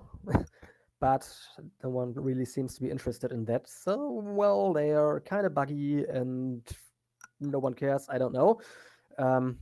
What's balance? I mean, you can an easy way how you can make a perfectly racially balanced map is, of course, you make two starting location. One got lots of resources, the other got no resource at all, right?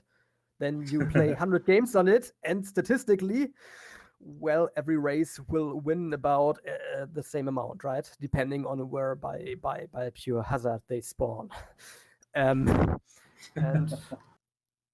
yeah, It's so like just nine. looking at statistics of a map and matchup statistics doesn't really tell you a lot, unless you also take into consideration, like, okay, what were those games? What's about different starting location? What about different positional setups, right? Cross position versus vertical versus horizontal, for example, on circuit breakers, which play out very differently, of course. Yeah,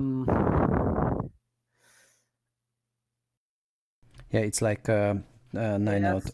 out of 10 people enjoy gang robbery. So statistics are not always helpful. Yeah.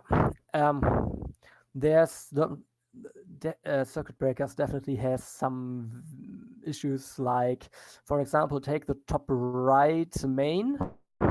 As you may notice, the geyser there is offset to the left from the perfect top position that it's supposed to be. The reason being, of course, a problem with the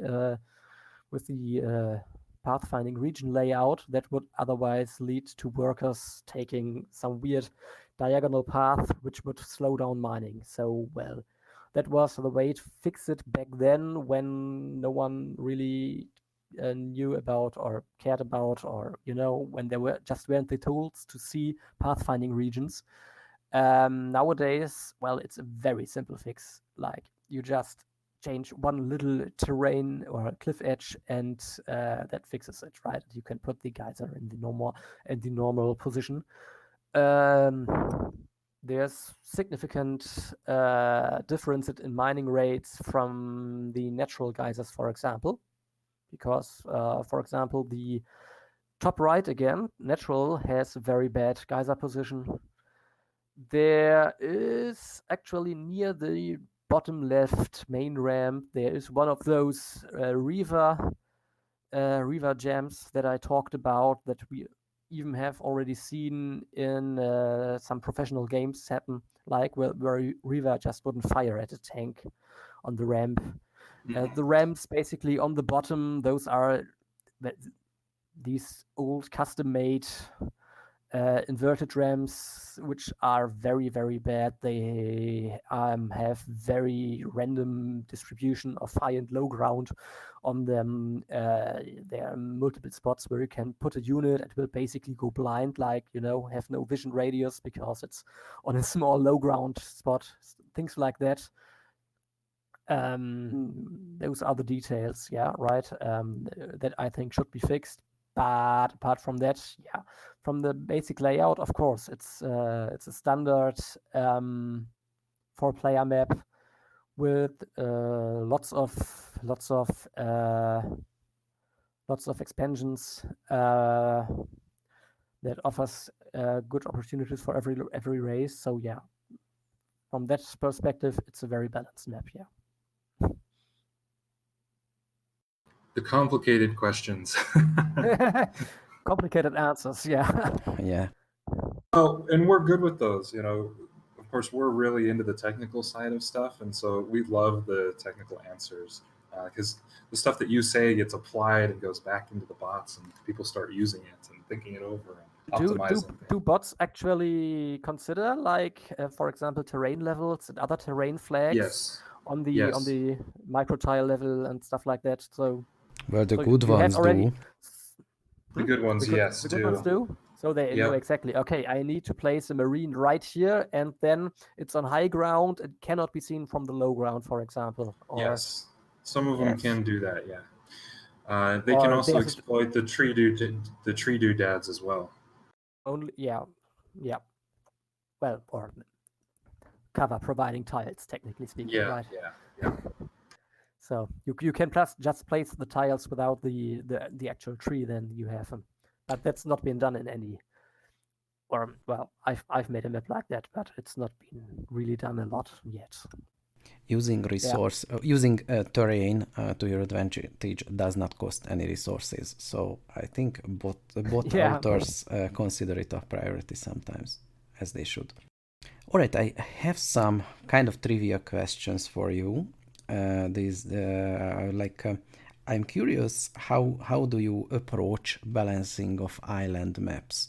There are island maps are not not played as much as others, and there is a good reason for that.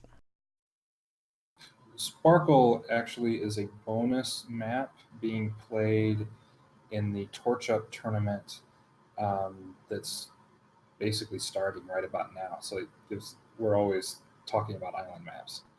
Okay. Yeah, I mean, what would be your assessment from a AI bot viewpoint about island maps? Do you have any significant experience there? I guess you have. We have some, but the bots have to often be custom coded to use the features on Sparkle, especially the third gas. Yeah, okay, Required some pretty extensive modification. That's custom features, but there's of course lots of old island maps, right? You could use these Right. like Paradox or something. We do They know have also lots of problems, but Not we in the do know. current pool. Yeah, we're not running maps other than we haven't run island maps other than Sparkle. It's the only one we've run. Yeah, it's ancillary, the only modern one, yeah. right? And ancillary stuff is just that if you don't give Zerg 3 gas, maybe they probably won't do very well versus the other two. But other than that, our knowledge of the balance on island maps is pretty limited because we've only had Sparkle because the problem is in bot land is that 3/4 of the bots aren't technically capable of even leaving their own island, and so you get like 90-minute timeouts versus other ones that you randomly pair with each other. So other than Sparkle and its use in specific tournaments, we haven't been able to include island maps in the normal pools. So that kind of explains the technical limitation why they haven't been there before. Yeah. Well, I mean, island maps have been used a lot very far back in the competitive history of Brood War, of course.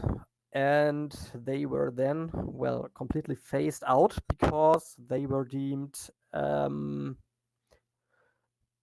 mostly they were deemed unbalanced for Zerg, because the Zerg had no chance in them.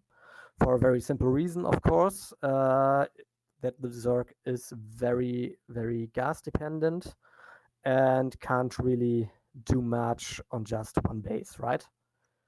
So that's your classical island maps. You had maps like, for example, Paradox, or okay, that actually has 2 geysers, but everyone gets to them pretty much for free. So that's not a huge advantage for Zerg, or not an advantage at all. Plus, it also offers additional minerals, which Zerg can't really use on an island map, but Protoss can even the better with like reavers and shuttles and carriers, which are very mineral heavy, right? So then we had other island maps like what's it called, Hall of Valhalla, for example, or Gorky Island, or later Desert Fox, which was kind of a semi-island map. The last one I think that was ever considered in professional play, which were in fact imbalanced for Terran because, well, it's very easy to make a map imbalanced for Terran. Just create a lot of high ground spots where you can put tanks to shell some other expansion or something like that, right?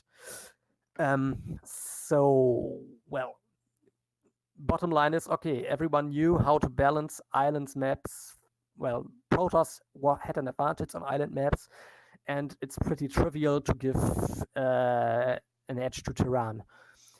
The problem was with Zerg, so that's why it fell out of favor. And well, right now we at least are experimenting with a bit of a resurgence of island maps. I've been doing it for a while now because I'm always looking out for things that, well, aren't commonly done. That, open problems basically. And island maps is one of them. So I had some island concepts that I tried. And well, yeah. The answer, of course, is yeah, Zerg definitely needs more bases, at least 3 geysers at the start of the game on their starting island, and the other races probably need to some degree something that delays their expanding. Like for example, on Sparkle, you have those geysers with other unusual buildings on top of them that prevent other races from mining them until the building is destroyed, or like one of the buildings was actually indestructible, so only Zerg could mine from it at all, right? That's one of the ideas. And there are other ideas. And the map that right now, my map that won the ASL map contest, that's right now going to be in the upcoming ASL, is actually kind of an island set.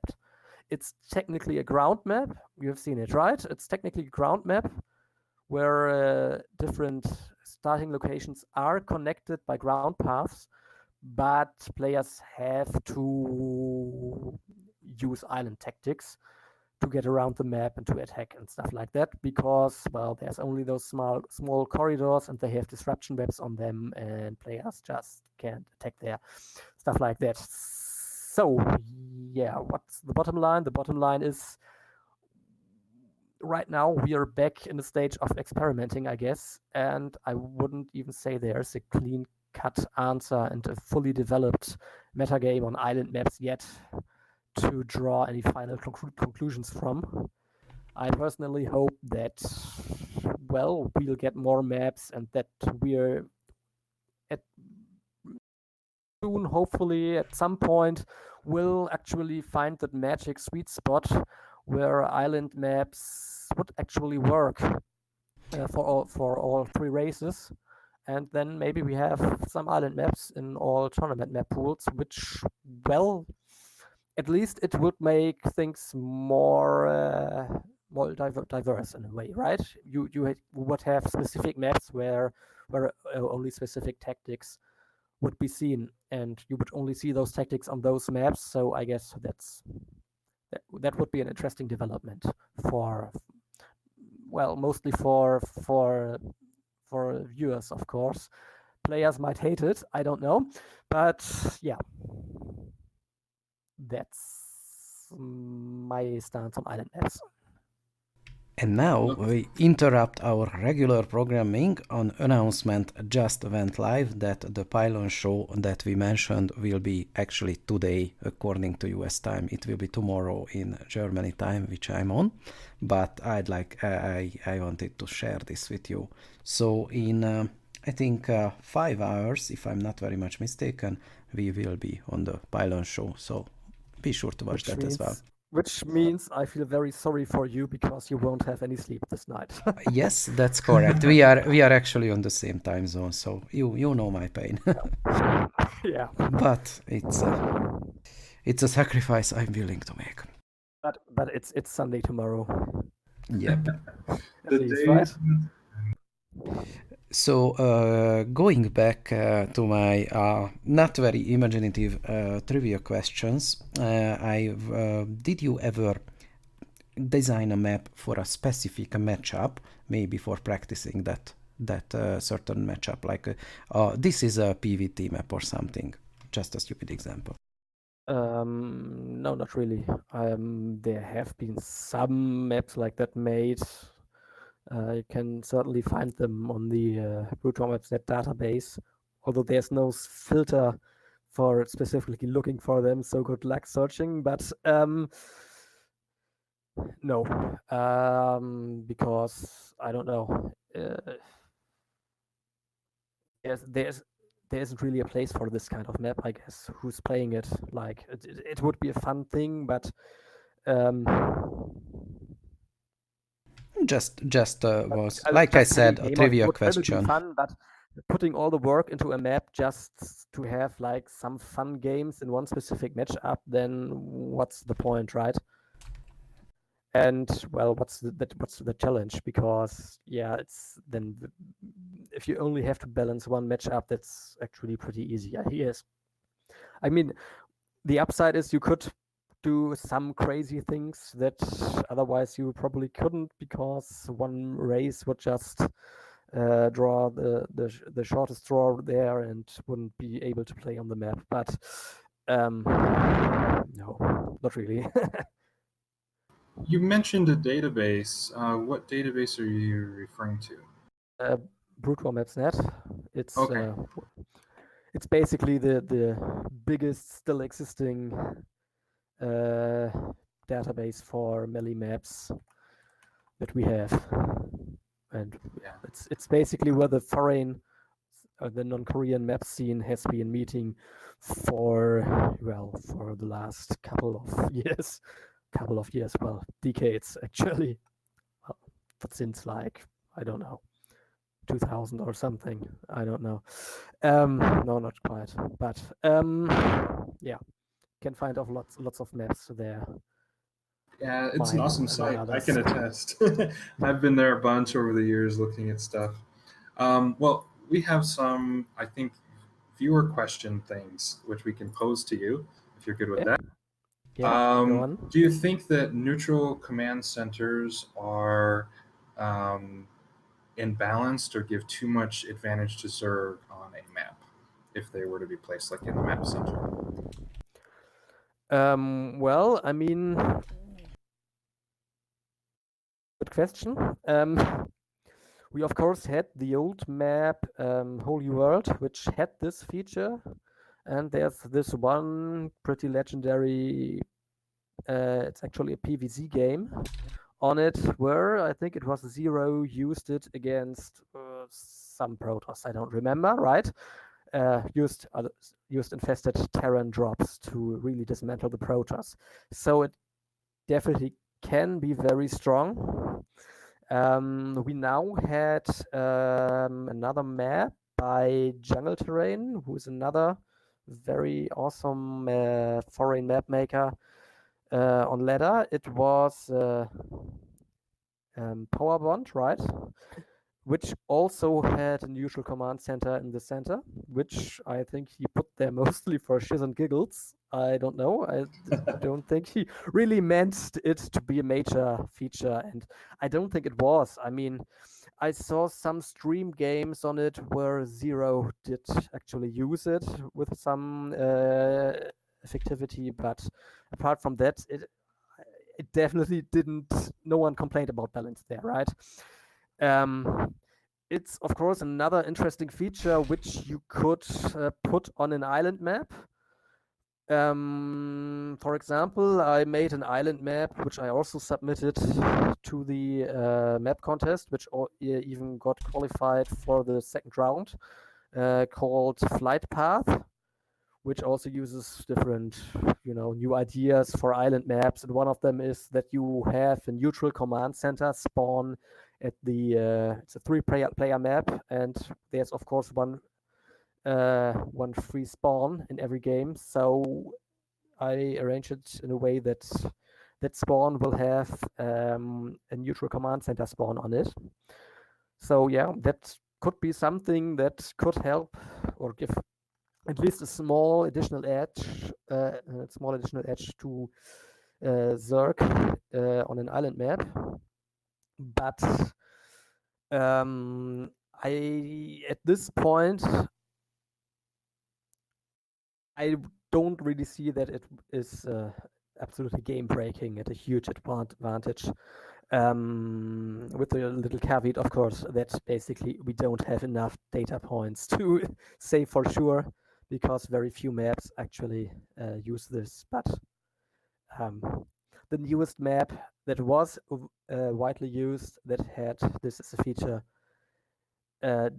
didn't really cause any problems with it. So I don't think so. Cool. Yeah, it's interesting what, when there's something unique like that on the map, how it gets used and what the effects of it are. Had a question from one of the AI bot developers about, speaking from the perspective of an AI bot developer, how do you think bot authors should go about trying to exploit a map's advantages? Well, particularly if we are talking about some of the older maps, there are certainly some weird things there with pathfinding and where you can drop units and stuff that you could potentially exploit, for example, to get lurkers or other units, but particularly lurkers in an opponent's main, for example. What I mean is there are some maps which have little drop spots in between cliffs. Well, most maps have them somewhere, right? And some of them are big enough to allow hydralisks to be dropped in. And then, of course, you can move the Hydra into a lurker, and that makes its collision box become bigger. So then it got stuck on the terrain. The engine tries to get it unstuck, and the lurker will move in some direction, which is usually determined by, which is, I think it's something like which is the closest walkable, closest pathfinding node of a walkable region, something like that. The direction is pretty much predetermined, however. And then the lurker would just move over the terrain into a main, for example. Like one map where I have actually done this is, for example, on Bloody Ridge on the left side. There's a spot between the left side main and natural, between the cliffs, where we can block two Hydras in and then morph them into lurkers. Or if you have burrow, you can even morph more of them, because you can burrow them and stack them and then morph all of them, and then they will move into the main, for example. Like, that would be one thing that I think probably exploit pretty well with a lot of multitasking and stuff like that, right? Other things that are like map specific, there's like, you have mentioned, or we have talked about, like bots actually can determine things like terrain flags, so things like terrain level, very precisely, and then place their units very precisely on the right spots, right? That's definitely something that can be exploited, and that can be exploited beyond what you would normally consider, like not just hiding a tank behind a tree or lining your tanks up on a ramp just in a way where just on the high ground and you can't really get a good position on them from the low ground or something like that. But let's, for example, there's the map Dante's Peak, for example, which has some ramp tiles used for the low ground decoration, which has tiny little high ground spots on them. An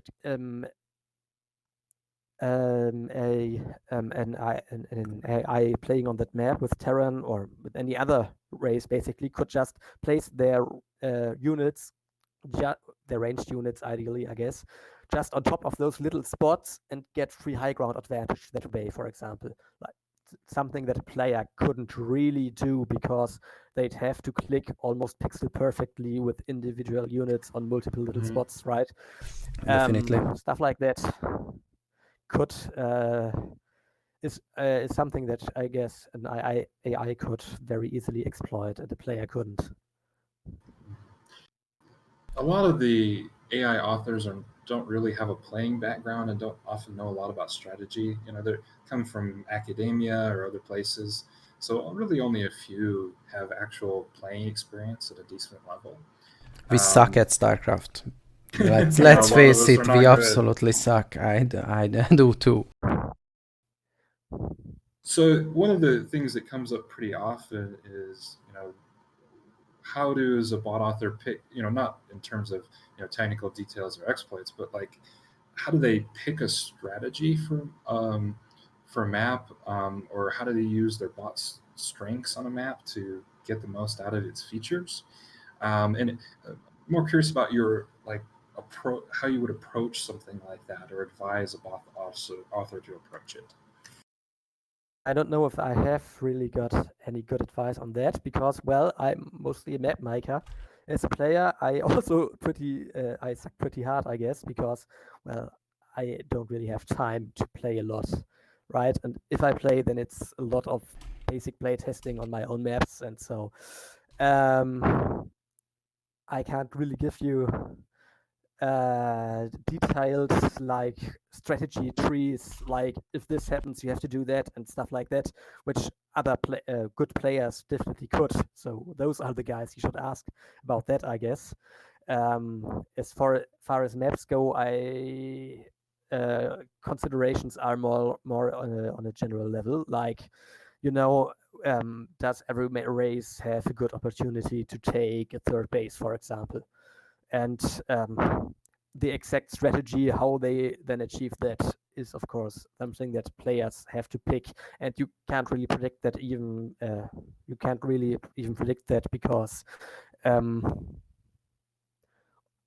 well, it's a new map, and the meta game is constantly changing, and there's too many factors in it, I guess, that you could accurately predict what players will really in the end make out of a map. Like you try to give even opportunities to everyone as good as you can, and as far as the layout you're working on allows and other considerations, and then it's to the players to figure it out and to finally determine balance. So yeah, this, if you really want to answer to the question what you should go for, I'd ask a player. Okay. That's A fair. really good player, like not me. Have you had the experience where you've made a map where that you thought was balanced and a feature of it turned out to be incredibly unbalanced? That was well, of course, with every map I make, I try my best to get it as balanced as is possible. Again, with, of course, there are restrictions. If you work on some radical concepts that are far from the norm, of course, you have to, well, concede some things, of course. But yeah, I try it, but of course, things don't always turn out that well. It's not always very surprising though, like just two pretty recent examples, like Trespass, my latest ladder map wasn't very popular. Terran players didn't like it because it was kind of balanced against them, and it wasn't a huge surprise that happened because it was a map, or is a map, with a floating main, so a main that's not against the edge of the map, and a floating natural. So both bases, both initial bases are very exposed to like mutalisks and drops and, well, anything that rains down on you from the air, I guess. So yeah, that didn't really work out so well for Tehran. Again, I tried to make it to mediate that as much as possible, but in the end, I guess I didn't quite get it right, and it still turned out imbalanced. Well, then there's another map of mine that's currently used in the BSL and the Bombastic Star League, which, in case you don't know, is the biggest non-Korean tournament in Brood War right now. Yeah, And I they're played in using the. I'm I a played in the little bit Chobo League involved. of it a few times, so the Chobo League side of it a few times. I'm a Okay, little very bit fun. involved in BSL too. I help out with the development, and for the Snail project, the Human versus AI League, there will be some show matches. It will feature Chobo League players versus AI. Anyway, back to the map. Yeah, It's in sorry, just BSL. wanted to the interject. map of mine they are using is something else very unusual. It's a 5-player map. No, normally you have 2-player, 3-player, 4-player maps used, and well, for good reasons, basically because it becomes very hard to fit anything more than that into the standard 128 square frame that you have to work with, right?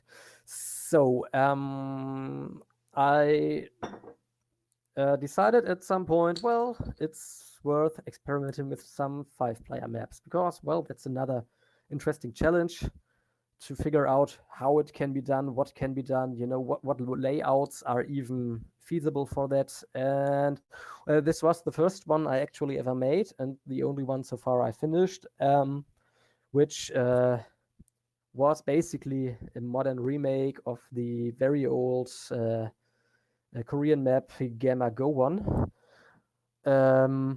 which the layout is you have a main, you have a natural, and behind the natural you have another high ground with a mineral only base.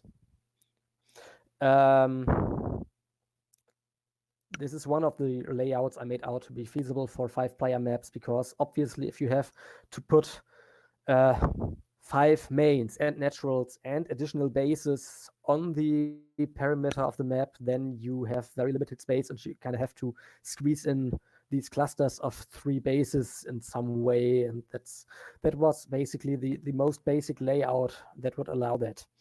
That's how I came up with it. And now there's an obvious problem, of course, with that, is that you have this high ground behind the natural and all the bases are very close together, and your natural and mineral only are very close to your opponent if they spawn on the close spawn, right?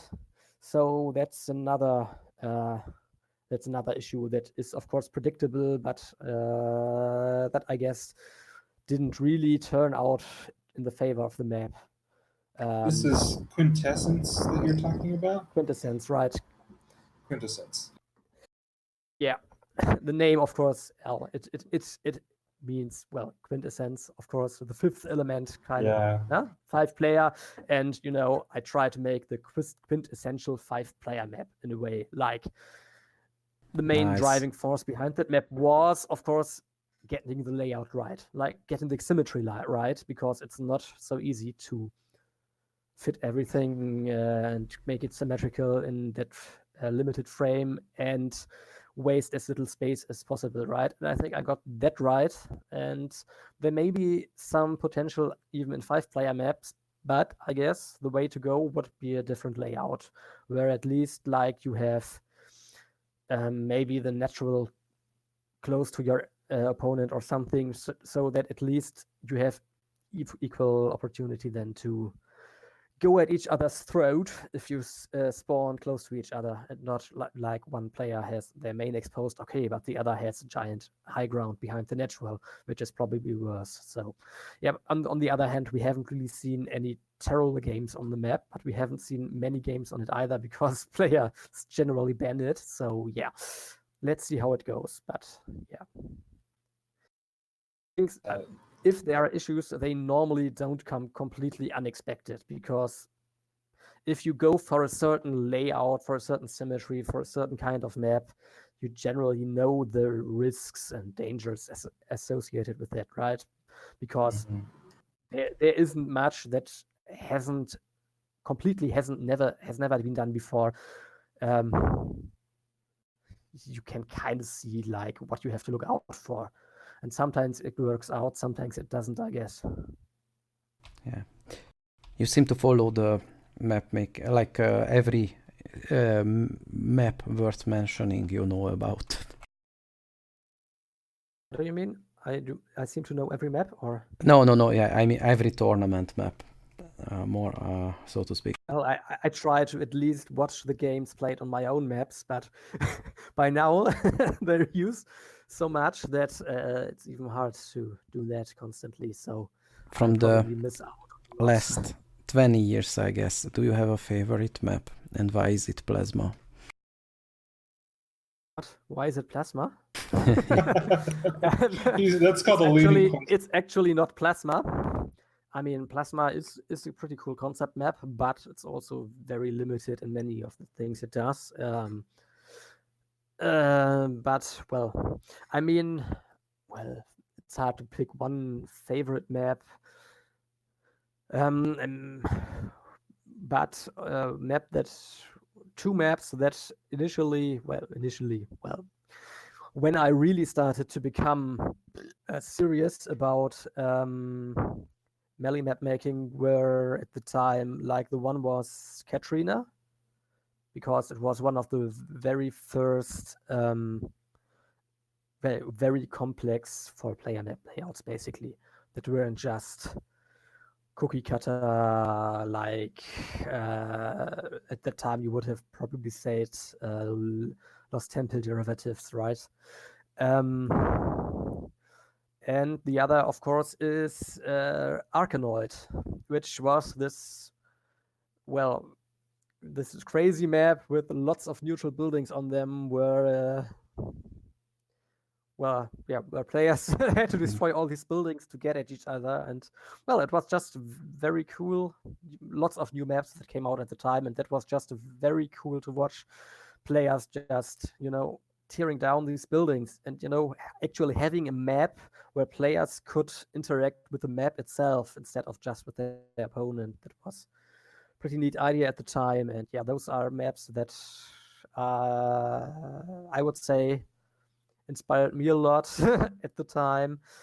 Other maps that I like a lot, well, Gladiator is certainly a very nice map. It's very standard, but yet pretty original, has a strong concept, has very good use of high and low ground in the concepts, which is something I like a lot because, well, that's pretty much one of the main and strongest game mechanics you have in Brutoir, right? High and low ground. That's the major mechanic you have in almost every map, right? And if a map makes really good use of that, that's always good. And compared to, for example, a map like Python, which is just huge flat ground in the middle, or like Big Game Hunters, where everything is one terrain level, or Tau Cross, something like that. Nowadays, we even have some triple level maps, which are kind of an interesting. Yeah, I mean,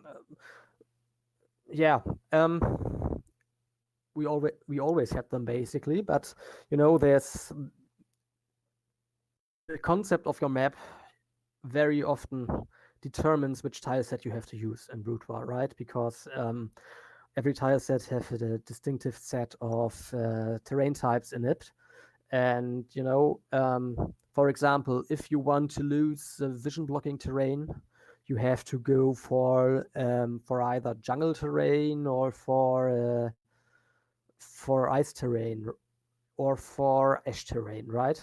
If you want to lose like cover providing tiles or doodads like trees, stuff like that, you can go for jungle, you can go for badlands or for ice terrain, basically. And if you want to use 3 terrain levels, well, classically you could only use to some extent twilight terrain with high basilica terrain on it. Like there you get maps like Blue Storm, for example, or Return of the King. And if you really want to use 3 terrain levels to the full extent, you have to go space terrain, because that's the only terrain that has buildable terrain types for all 3 levels.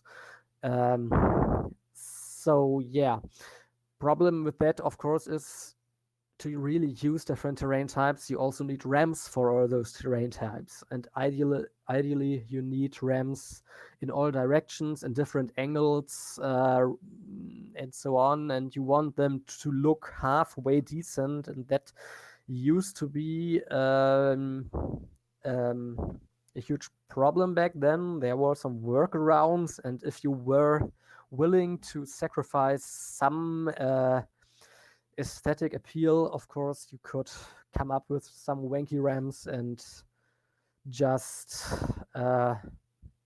get it done, right? I mean, I made maps like Oxide or Reap the Storm, for example, that used 3 terrain levels quite a while back.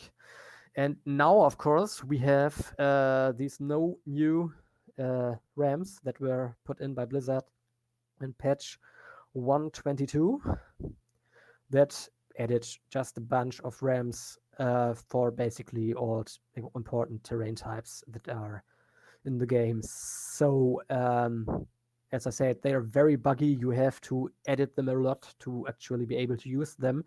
But what it now unsurprisingly has led to is that we're seeing a lot of lots of space maps with use of 3 terrain levels. Like right now, there's, I think, 3 of them were in the pre-selection for this ASL and 2 made it in. So yeah, we're probably seeing a lot, are going to see a lot more of them in the future. I hadn't realized how much It's not really completely new. But it's become easier, so people are making more of them now. I hadn't realized how much the map tile sets affects the features that you can have. We have a viewer question.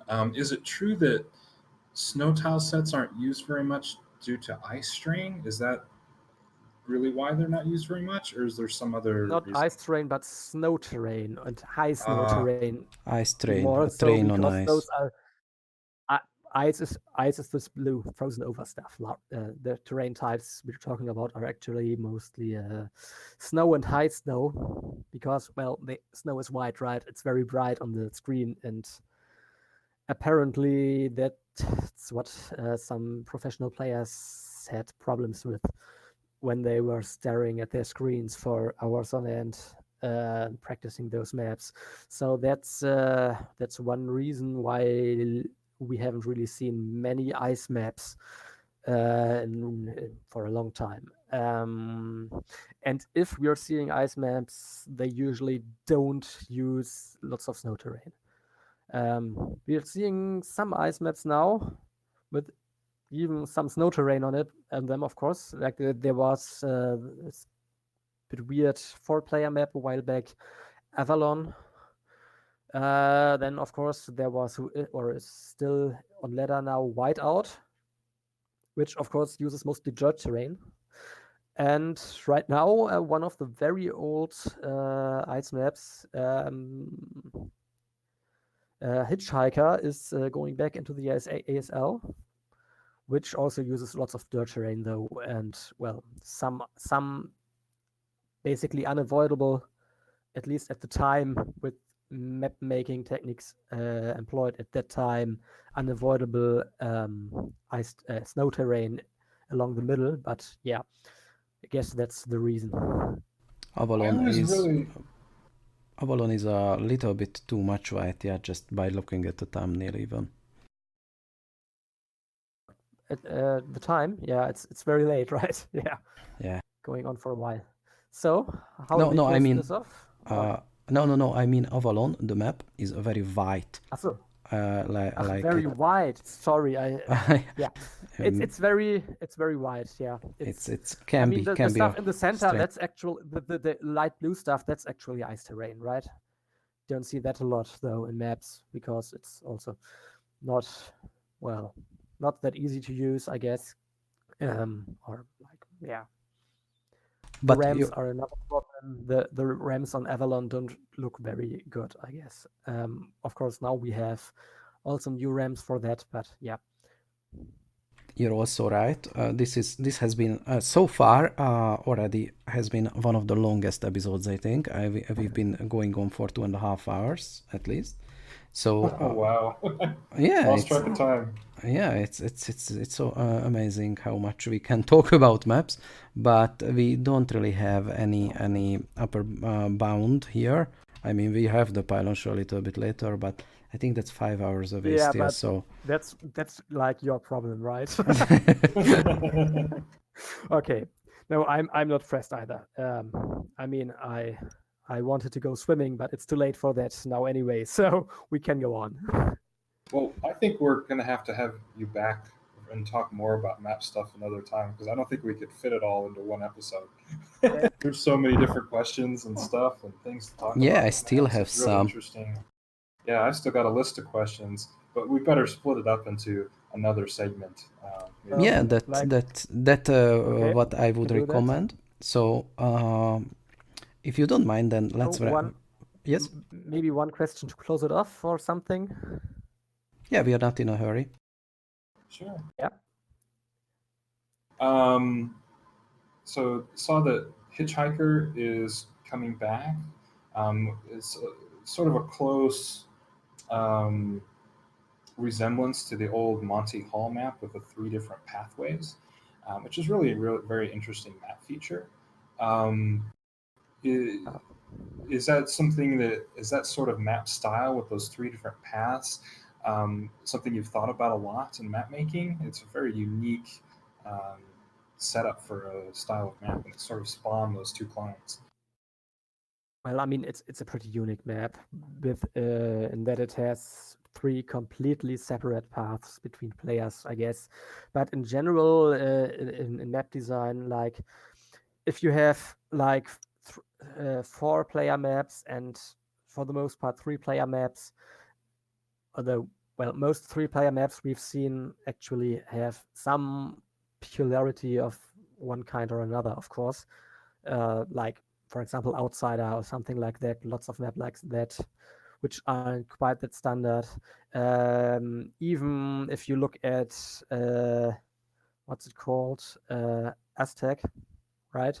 That's has a lot of elements, of course, of a 2-player map actually in it, which I will come to in a moment. But generally, 4 and 3-player maps follow a very straightforward design. You have your main, your natural, and then more or less open middle where everything moves through, right? There can be different pathways through the middle, but basically your middle is basically open and everything has to have access to the middle because, of course, well, otherwise you couldn't play different positional matchups on it because everything kind of have to move in and out of the middle somehow or else you get some problems. So those layouts are pretty straightforward. And well, 2-player maps, you don't really want to do that because if you make a 2-player map with just open middle and some expansions on the side, well, you could have probably made it a 4 or 3-player map or something, and would have had a way more interesting map actually than making it a 2-player map, right? So what you do with 2-player maps in general is, well, you really use the fact that you only have 2 starting locations to your advantage and try to create as many different and interesting paths around the map as you can. One common way to do this, of course, is to have the tight path, long path distribution where you have like one very tight path between the mains where big armies can't move very well, or especially in older maps where bigger units can't even move through at all, right? Like, for example, Peaks of Baghdad had this, or Blue Storm, of course, is a good example. But also, if you look at Pathfinder, for example, you have these little ramps next to the naturals, right? Where you can go down and through the low ground and then over the high ground and up the other small ramp. And then you have like, for bigger armies, you have to use wider paths around the map that are usually like kind of S-shaped, or maybe they are 2 paths, or one is to the left, one is to the right, something like that. And well, in extreme cases like Monty Hall or Hitchhiker, of course, you can have completely separate paths. But that then again is already pretty limiting, of course, on the map, because it's almost as if then it becomes almost as if you aren't playing one map, but as if you are playing 3 different maps simultaneously, right? But it's definitely a very very interesting thing that you can do, yeah. All right, then let's wrap up now. I still have like a couple of questions, but Antiga is right. Let's have you back sometimes, hopefully very soon, and let's have another episode. I hope you enjoyed the experience so far, and we certainly did. Yes, Okay, thank you all very right. much. Antiga were fanboying out a little, I think. Yeah, What, maybe who? just a little. And you, come on, you are the map man. You are the guy for maps. So. Mr. Mapman. So, yeah, thank you very much.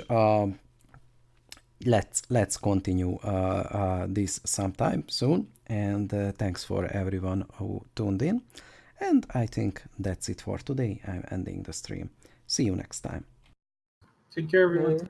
Have a nice evening. Bye. Thank you very much for listening. If you did so on YouTube, please throw us a like and maybe a subscribe. If you want to support the show, go to patreon.com/mcdt. Shout out to my patrons so far, plus Nielsen and James Schubeck. Thanks again and goodbye.